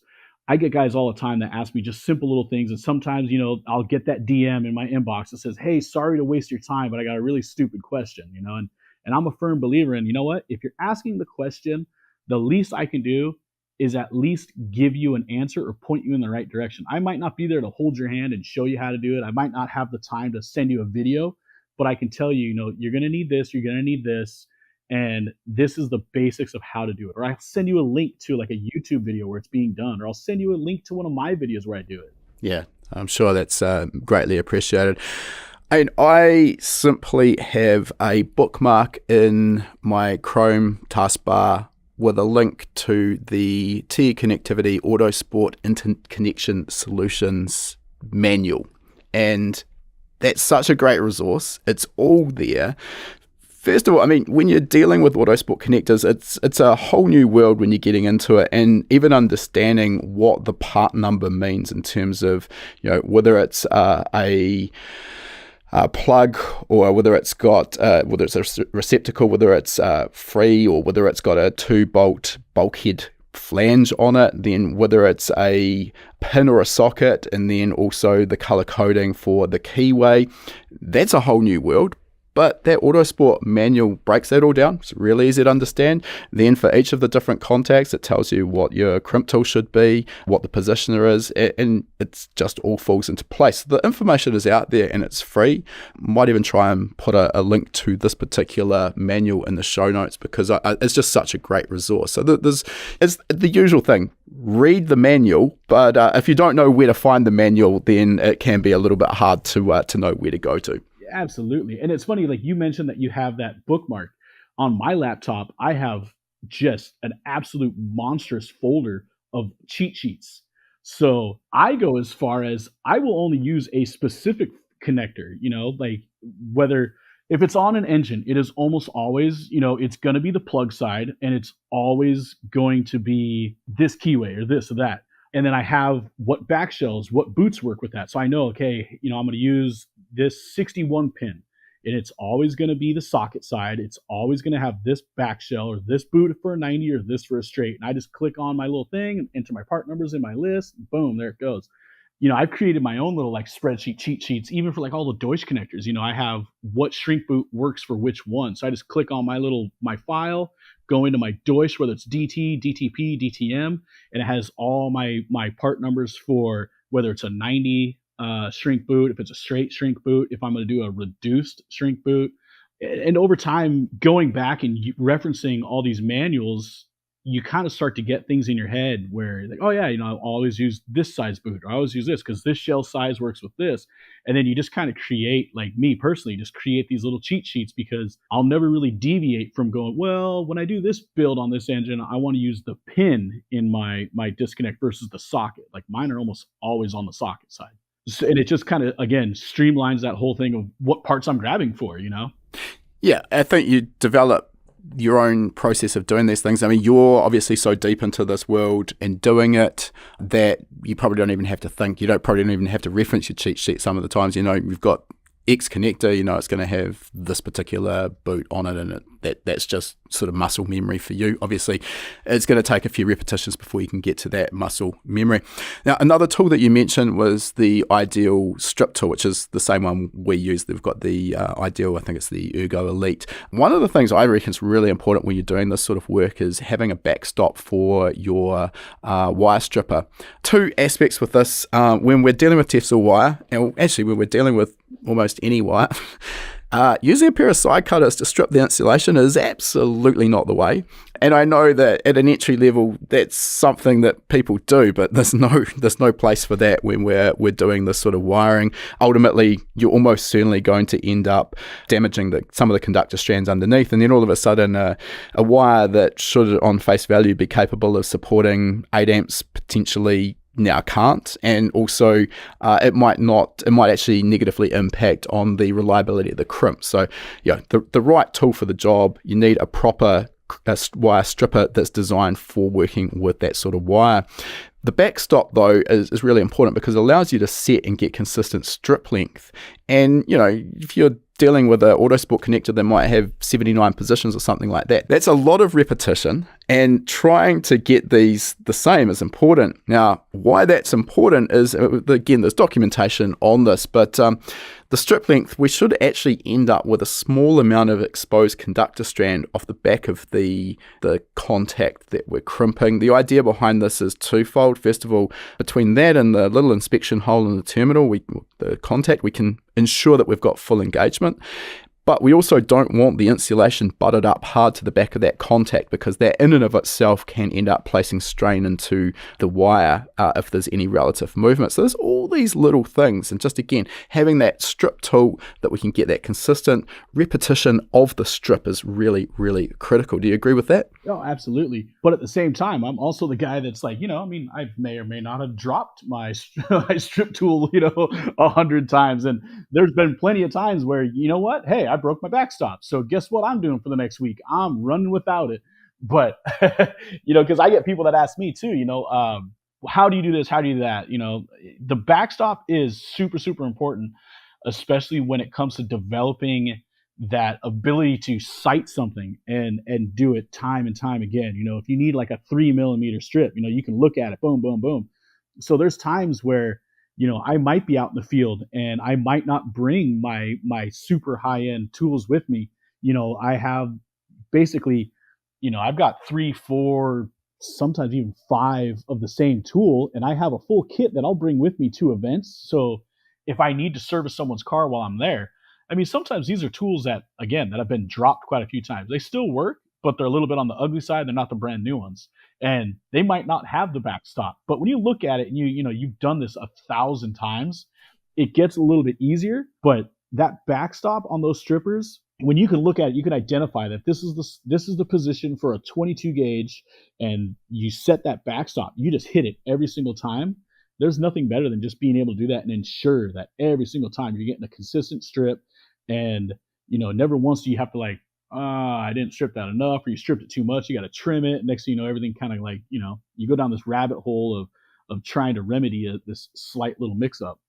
At the same time, though, I do get jealous of some of these guys that have these automated systems where it's just shooting wire at them. I'm like, man, when do I get to that level? Yeah, I mean, there's always levels to this, so there's always something to aspire to. I mean, I guess if you're doing a lot of production style runs, then that's when that sort of equipment does start to make sense.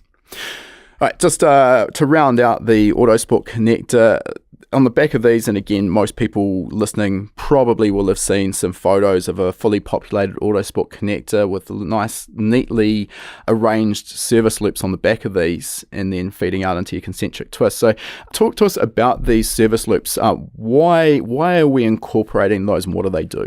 So the service loop is always a super hot topic. Most people who are on the outside looking in, who might not do this professionally, but maybe they're thinking about doing it, or they're just the people that are like a fan of this type of work. They don't know what it's for, or they might have grabbed onto someone else's definition of it, and that might be incorrect. But the service loop plays two very, very important roles. So the first role the service loop creates is a strain relief. If the wire's in a loop and for some weird reason, let's say some big-handed mechanic decides to try and yank on something, that loop, what it does is when done properly, when it's in a back shell or it's in a molded boot that's been epoxied, the load from that loom being pulled on, or let's say even we could take it a step further. Let's say we've got a component failure that has caused a portion of the vehicle or the engine or something to, come loose or move. The strain is then transferred directly from your sheathing or your shrink wrap, your rake hem, through the boot directly to the connector housing. You won't see any strain transferred through the conductor into the pin or into your crimp. So your primary is going to be your strain relief. But at the same time, we don't call them strain loops, we call them service loops, because the other reason why we use them a lot, it's weird how often you don't find yourself doing this, but when you do, it's you're super grateful that you put that loop in there. But every once in a while, you might need to change the configuration of your pinout, whether it be for whatever reason you repurpose something, and I've done it before. We've built cars that a year later we've decided to, we're no longer using this for this sensor, but now we've added another sensor. Perfect example. I got another trophy truck that I'm working with, and it used to have a power steering reservoir in the back of the truck and a cooler, and we had the power steering fluid temp back there. So we could tell the differentiation between the temperature coming out of the pump and then returning back to the reservoir. So we knew that our cooler was working. Well, we're no longer running that system. Now everything is going to the front of the truck. Now we've decided to add shock temperature sensors. So that particular one is now going to be used for shock temp. Well, we're going to change a few things around at the same time. So we're allowed to then basically remove our back or our shrink boot from our bulkhead connector, and I can repin that somewhere else. That extra loop of wire will allow you to get enough movement that you can then change the location of that without, again, like, oh man, now you've got a bunch of strain on this because say you've moved that pin 10 pins over to something else, because that's no longer going to be a 5-volt. Now you need a 12-volt reference, but your 12-volt is 10 pins over. That service loop allows you to move that without having to pull or stretch a wire across the back of the connector. Those are the two major advantages and purposes for the service loop. I'm also keen from a selfish perspective here to get any professional tips you might have on creating these service loops and making them look pretty. I'm sure it comes with experience and just time on the job. I still really struggle to get anything that I can look back on and go, you know what, I've done a great job here. This looks amazing. Let's post it on Instagram. Yeah, what can you say to that? Again, planning is everything. If you've already done all the time of planning out your harness, planning out your pinouts, you already know what wire is going to go where. Most of the way I build my harnesses is I always start from the highest population connector and work my way from that, whether that be a bulkhead, whether that be the back of a digital dash, or if that's coming from a PDM or an ECU. I always start from the most populated connectors. And you have to, at the same time, use that thing on top of your shoulders and look at, okay, if I'm going to do a 90 off of this connector, you're always going to want to start with what I would call the bottom of that 90 and work your loops and populate the connector as you go. So I'll start with the first row. I'll populate all those wires, already been stripped, crimped, pin those in, then do my loop, then move up to the next row, if you will. A lot of people think, you just start from the inside out or you work from one side to the other. And that is somewhat true depending on the configuration of that shrink boot or whatever, scenario you're in. Definitely a very different style of pinning out for a straight boot versus the 90. And I guess without the benefit of pictures to show that, it should be pretty straightforward. But if you're doing a 90-degree boot and you start in the middle, by the time you get to the outside where it's bending back on itself on 90 degrees, you have got no room to work with that. So you kind of have to use a bit of common sense there. Another little tip I'll give as well, because it's always nice to be able to visualize, how much space you've got to work with. And again, if you're using Hellerman or TE boots, both sites have a document showing what these look like, and you can print them out as a silhouette, and then I'll just scale them to what is going to be the finished size for the back shell on the Autosport on the connector. And then you can sort of use that, cut it out and just hold it up and okay, this is how much room I've got to work with. So you're sort of not making this big bird's nest that you're going to really end up with a whole lot of trouble when you come to shrink the boot. Again, at your level, I'm guessing this is sort of just second nature to you, but that's a nice little tip I find for those just getting started. Yeah, a lot of it is very much second nature, and you kind of already know what you're up against. You've done so many of them, you know what it looks like. But I'll even tell you one of the tricks I used to use. Those shrink boots, granted, they're not super cheap. They could be $10, $15, $20 on some of them. But a lot of times when I was starting off, and I still have them in my toolbox now, I would take those shrink boots and I would actually shrink them down and then cut them in half on a bandsaw so I can just take it out and reference it, make sure everything fits where it should be. I know where I have to get all of my service loops finished and then begin my concentric twist. That way I know I have the correct overlap for my ray cam into my shrink boot. And you know what? Then you have those in your toolbox forever if you don't lose them, and you can reference them at any point in time. Yeah, solid tip. But I'm also, again, I'm a very, very transparent person. A lot of the things that you'll see on Instagram, like we do our best. We got those really pretty, service loops. Everything looks really nice. But a lot of times we take those pictures before we go putting like our Kapton tape on them.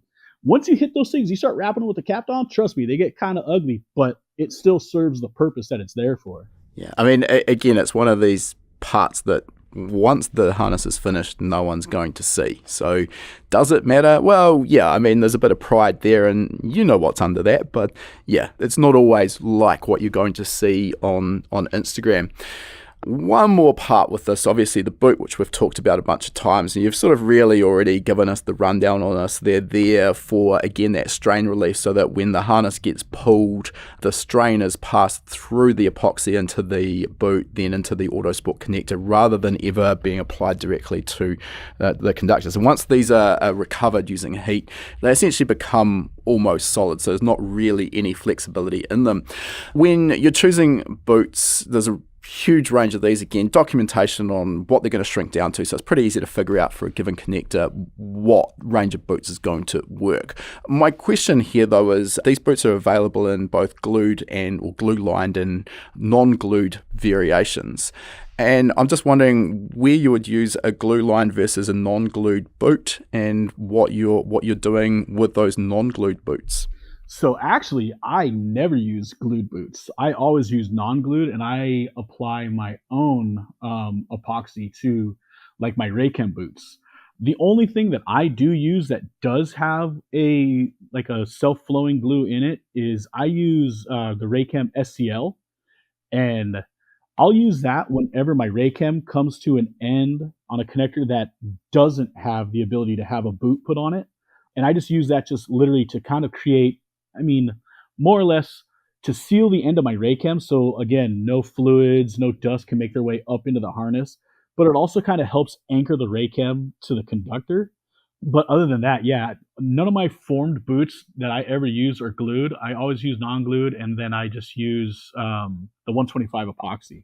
Is that just a personal preference and giving you, I guess, a little bit more control over the application of the epoxy? Or do you think you end up with a better, more reliable finish versus using a glue line boot? For me, it is more personal preference on the process.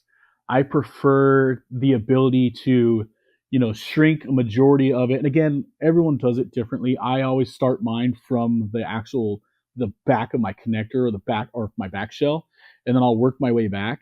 Also, the other thing is sometimes, believe it or not, I might shrink it down to about 90% and then use a syringe to then inject my epoxy, because for me, I get a little bit better, I guess, flow, and without using way too much or creating way too much cleanup at the end of it. I know some guys like to apply the epoxy, before they even start the shrinking, and then sometimes, you end up with a ton of post flow, and then you're sitting there with your swab trying to clean up this massive mess. And then for me, I like to get it shrunk most of the way, and then I use a small little syringe to inject just enough of the epoxy, and then do my final shrink, and then just give it one quick wipe, and I'm done. Yeah, that makes a lot of sense to me. It's really easy to create a bit of a mess when you're applying that epoxy, particularly if you do it before the boot's recovered at all, because there's a lot of movement that goes in while you're recovering it down. So yeah, I guess my personal preference, I tend wherever possible to use the glue lined. I just feel that I end up with a little less cleanup on my hands, which I'm pretty happy about.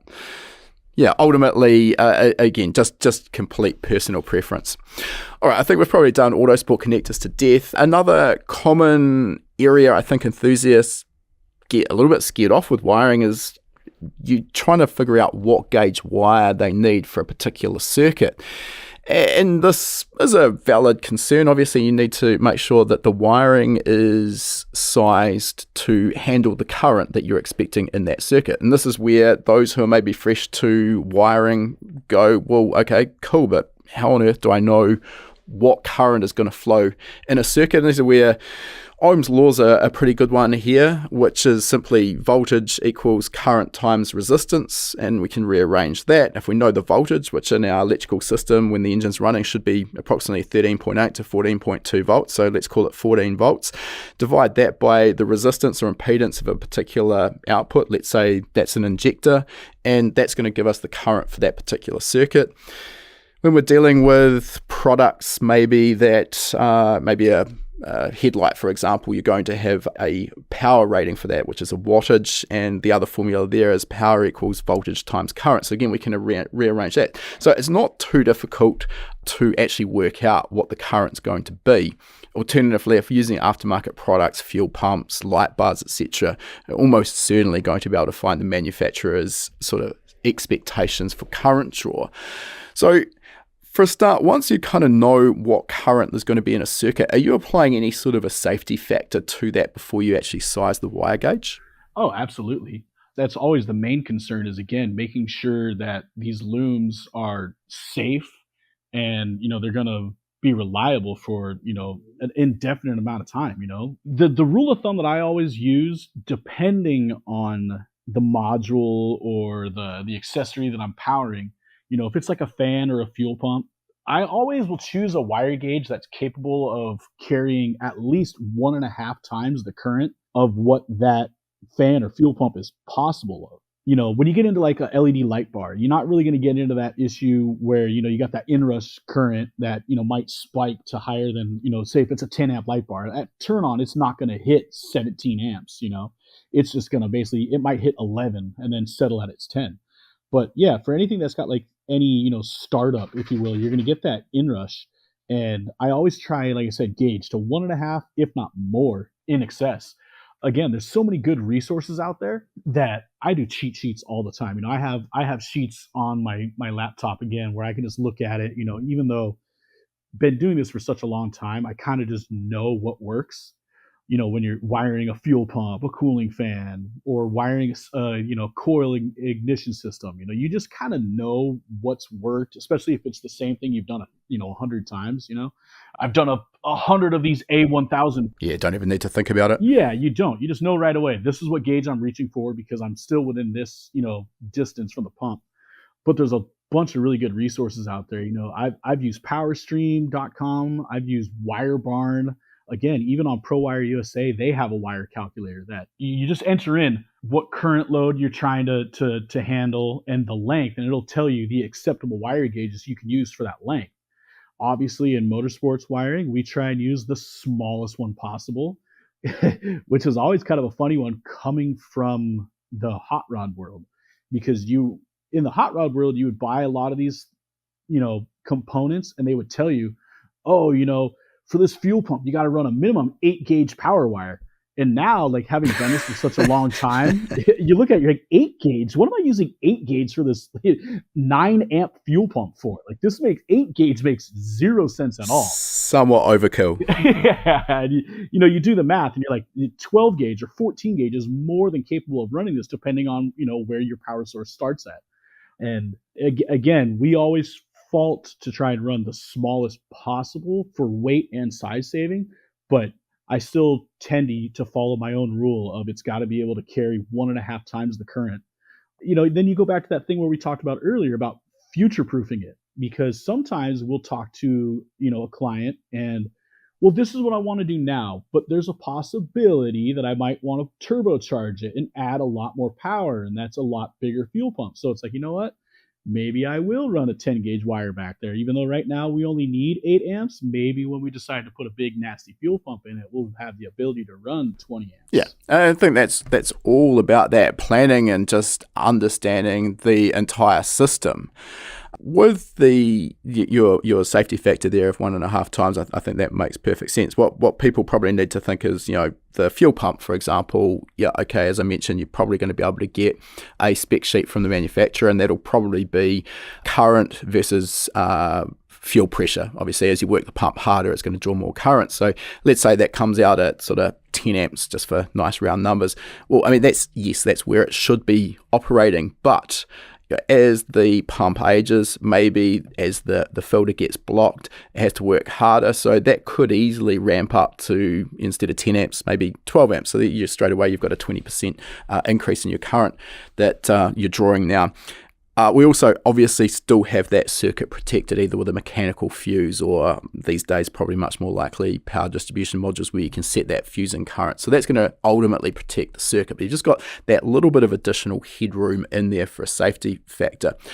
You also mentioned inrush current, which is something you're going to see with inductive motors, so the likes of most conventional fuel pumps or a radiator fan, for example. And if it's quite interesting if you actually haven't logged that and actually seen what happens. I mean, a fan might draw a steady state 6 amps, for example, but that inrush current could hit 18 or 20 even. And the next obvious question is, well, okay, do I need to size my wiring for that inrush current? And the answer is no, because that inrush current, while it might be significantly over what that wire on paper can handle, it might only last for 100, maybe 150 milliseconds. So it's so brief that it's not there for long enough for that wire to actually overheat. So the inrush current is important to understand, but not necessarily something that we need to pay too much attention to when we're actually sizing the wire gauge, correct? Exactly. It's always smart to be fully aware of it. And again, it kind of goes into, what you were saying when it ages, because a brand new cooling fan might see that inrush for a few milliseconds. Now, a cooling fan, depending on, your vehicle, for example, I go back a lot to the trophy trucks because, these off-road vehicles, these trucks are going out there and they're doing 1,000 miles in a 24-hour period. That fan may rarely shut off throughout that 20-hour session that it's on. So if that fan does cycle over that period, or let's say you take the truck apart, you test everything's fine, it goes back together. The next time that truck goes out to race, that startup, that inrush might last a few seconds longer. So again, to me, granted, the inrush isn't there long enough that, you need to really think about like, ooh, maybe I should go up a gauge, It's definitely enough to think about if, again, like you brought up a really good point too, we used to back in the day use the push button circuit breakers and then fuses. And even all of those, granted, there's circuit protection, there's timing involved. Whereas with the modern PDM, we have the ability to set our protection level and also set the amount of time that we allow for that inrush. because you could set it for a few milliseconds. You could set it for a whole second if you'd like. But you've got that protection there if that inrush current lasts longer than anticipated. If it doesn't diminish soon enough, the protection circuit will kick off. You get a light flashing on the dash or on your keypad. Okay, something's wrong. The fan's struggling. Maybe the fan's got some dirt stuck in the motor or something like that. But yeah, for the most part, the inrush will diminish to a point where it's kind of disputable whether or not you should really pay attention to it, but it's still always something I think that's really smart to be aware of. Yeah, I think what you mentioned there, the inrush current for a fan, if it's fully jammed, that's going to be the worst case scenario, and your inrush current is going to hang around. But obviously at that point, that's where your circuit protection is going to end up coming into play. Now, the other one that I get a lot of questions about here is sizing wires for circuits. Let's say, for example, for our injector. So we obviously have to supply a 12-volt feed to one side of our injector, and the other side is switched by the ECU to actually open and close the injector. And again, we can use Ohm's law there to calculate the likely current. And I just put a real simple scenario here. If we have an injector, for making the numbers nice and easy, that's got a 14 ohm impedance, which we can easily measure with a cheap multimeter, no problem there. As mentioned, we're probably going to expect our voltage when the engine's running to be 14 volts. So if we use Ohm's law there, 14 volts divided by 14 ohms impedance gives us 1 amp that we're going to expect for that. So not a lot.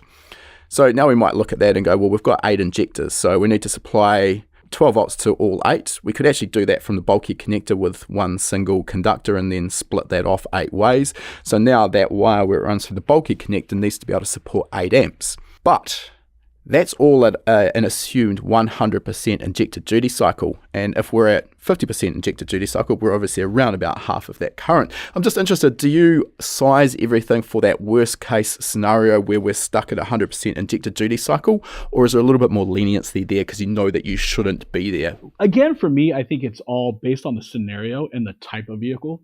If it's something that's more like an endurance race car, for example, if you're going into a rally car, or let's say, again, back to the trophy trucks, I always plan for the worst case because you might not have the ability to shut the thing down and let everything reset, cool down, whatever. On a drag car, I size everything as small as humanly possible because, again, it's only going to be, if it does get at that 100% duty cycle because, say, the tune is off or something goes haywire midway through the run, it's only got to do it for 5 to 6 seconds. So again, you kind of look at it and go, if the car's even only running for 30 seconds, it's not that big of a deal. You don't build that harness for that 100% duty cycle.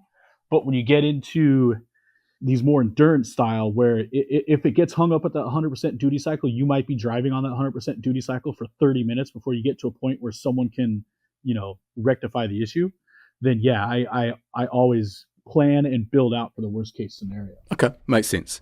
I think as much of this is also just about understanding what the implications of a duty cycle to a component like that mean to the current flow through the wiring. And then you can make your own decision that suits your application and whatever level of safety factor you want to incorporate into that. With this as well, when it comes to sort of sizing wiring, less is not necessarily always more. Obviously, smaller gauge wiring, if we can get away with it, it's going to handle the current, then great, because it can save us some weight. So case in point with this might be a sensor. So the current draw through the likes of a map sensor is relatively nominal. So the gauge of the wire really isn't a huge consideration here. We could easily drop that down from 20 to 22 or even 24 gauge. And that's going to get us a modest gain or saving in weight. I'm just interested, the downside with that is there's less mechanical strength in that wiring.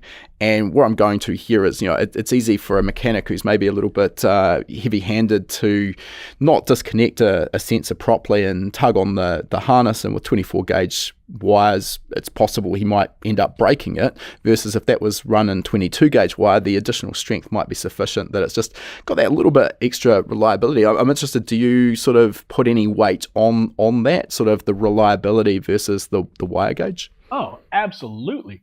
Again, like the trophy truck that I just finished for the guys over at GFO, perfect example. I could have easily built that entire engine harness out of primarily 20, 22, and 24 gauge wire. because again, the needs of all the sensors, the injectors, the coils weren't anything massive.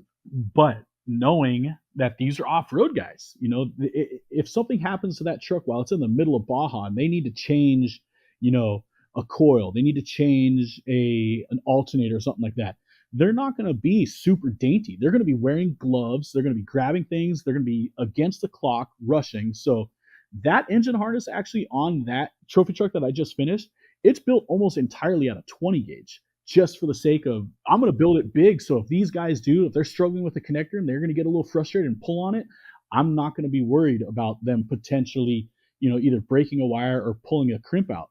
Now, on like some of these time attack and like standing mile cars, where weight is everything, then you definitely keep everything as small as possible, as light as possible, and you definitely go the extra mile and explain to everybody who's ever going to touch it, you got to be very, very delicate with it, or you just call me. Yeah.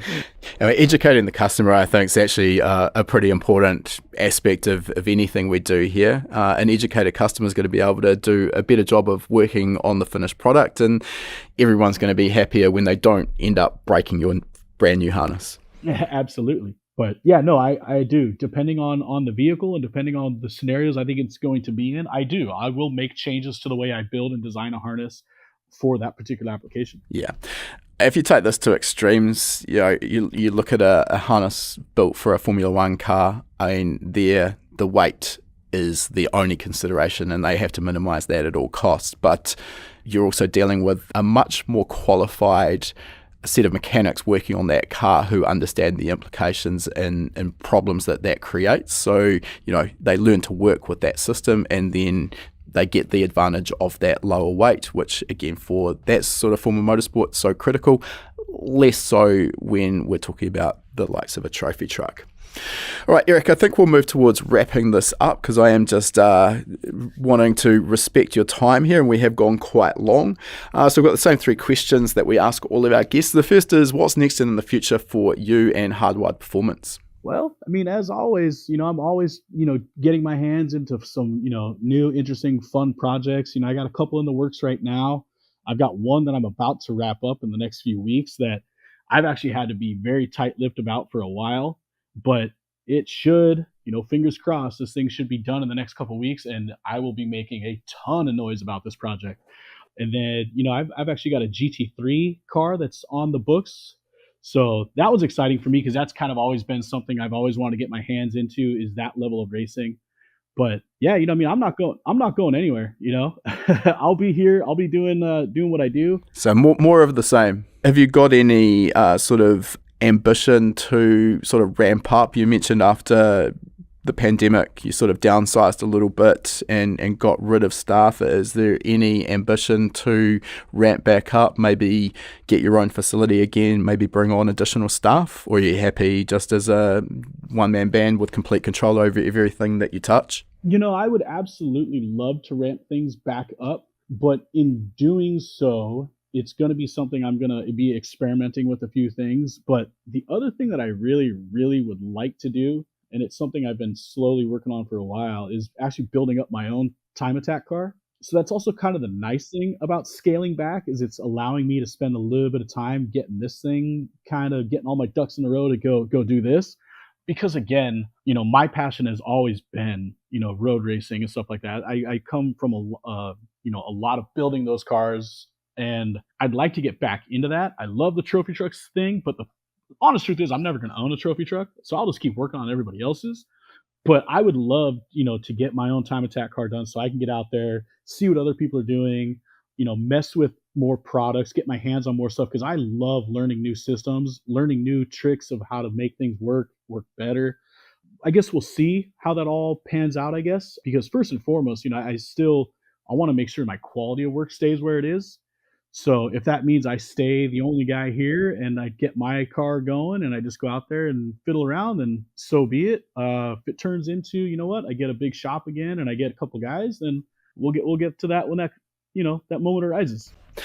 Okay, I'm going to add a couple of things here. First of all, I love the idea of getting your own time attack car. Trophy trucks are expensive. time attack cars can also be expensive, but I think that the key point, and it doesn't really matter if you're producing wiring harnesses or you're building race engines or you're tuning cars, there's a certain advantage, I believe, to being able to learn and hone your skills and perfect them on your own equipment as opposed to paying customers. Clearly, you've already got all of those skills refined, but as you mentioned, it's always nice to be able to start playing with new products and techniques, etc., as they come on the market, and really dial that in on your own product, so you're not using a customer as a guinea pig. The other point I wanted to add here is that sometimes a big shiny premise with 8 staff and there's projects all over the place, that might be good for the ego, but maybe actually worse for the bank account. More is definitely not always better. So I think it's really important to be very mindful of the way you grow a business, so that you don't just end up with this huge operation that's causing a huge amount of stress, taking up all of your time, and you're actually making the same amount of money you were as a one-man band. So yeah, it's very important just to decide on what makes sense for you and your specific aims and outcomes, because also money is only one driver. I think as you get older, particularly, sort of getting a work-life balance is also important, and that can be tricky when you are a one-man band. So sometimes maybe having staff to pick up some of the excess can be a real benefit, but again, it's on a very individual basis, and only you can decide what makes sense there. Next question, Erik. Is there any advice you'd give to a younger version of yourself to help reach where you are today in your career faster, or potentially avoid some of the pitfalls you've seen along the way? So this is actually, this is a really funny question, because I have recently actually thought about this, because this question came up in a different conversation. But it's funny because, earlier we were talking about how, I fell in love with cars because my dad was into cars, but my dad always pushed me and my younger brother to, go a different route. Don't do the car thing. Maybe, pay more attention to, learning computers and stuff like this.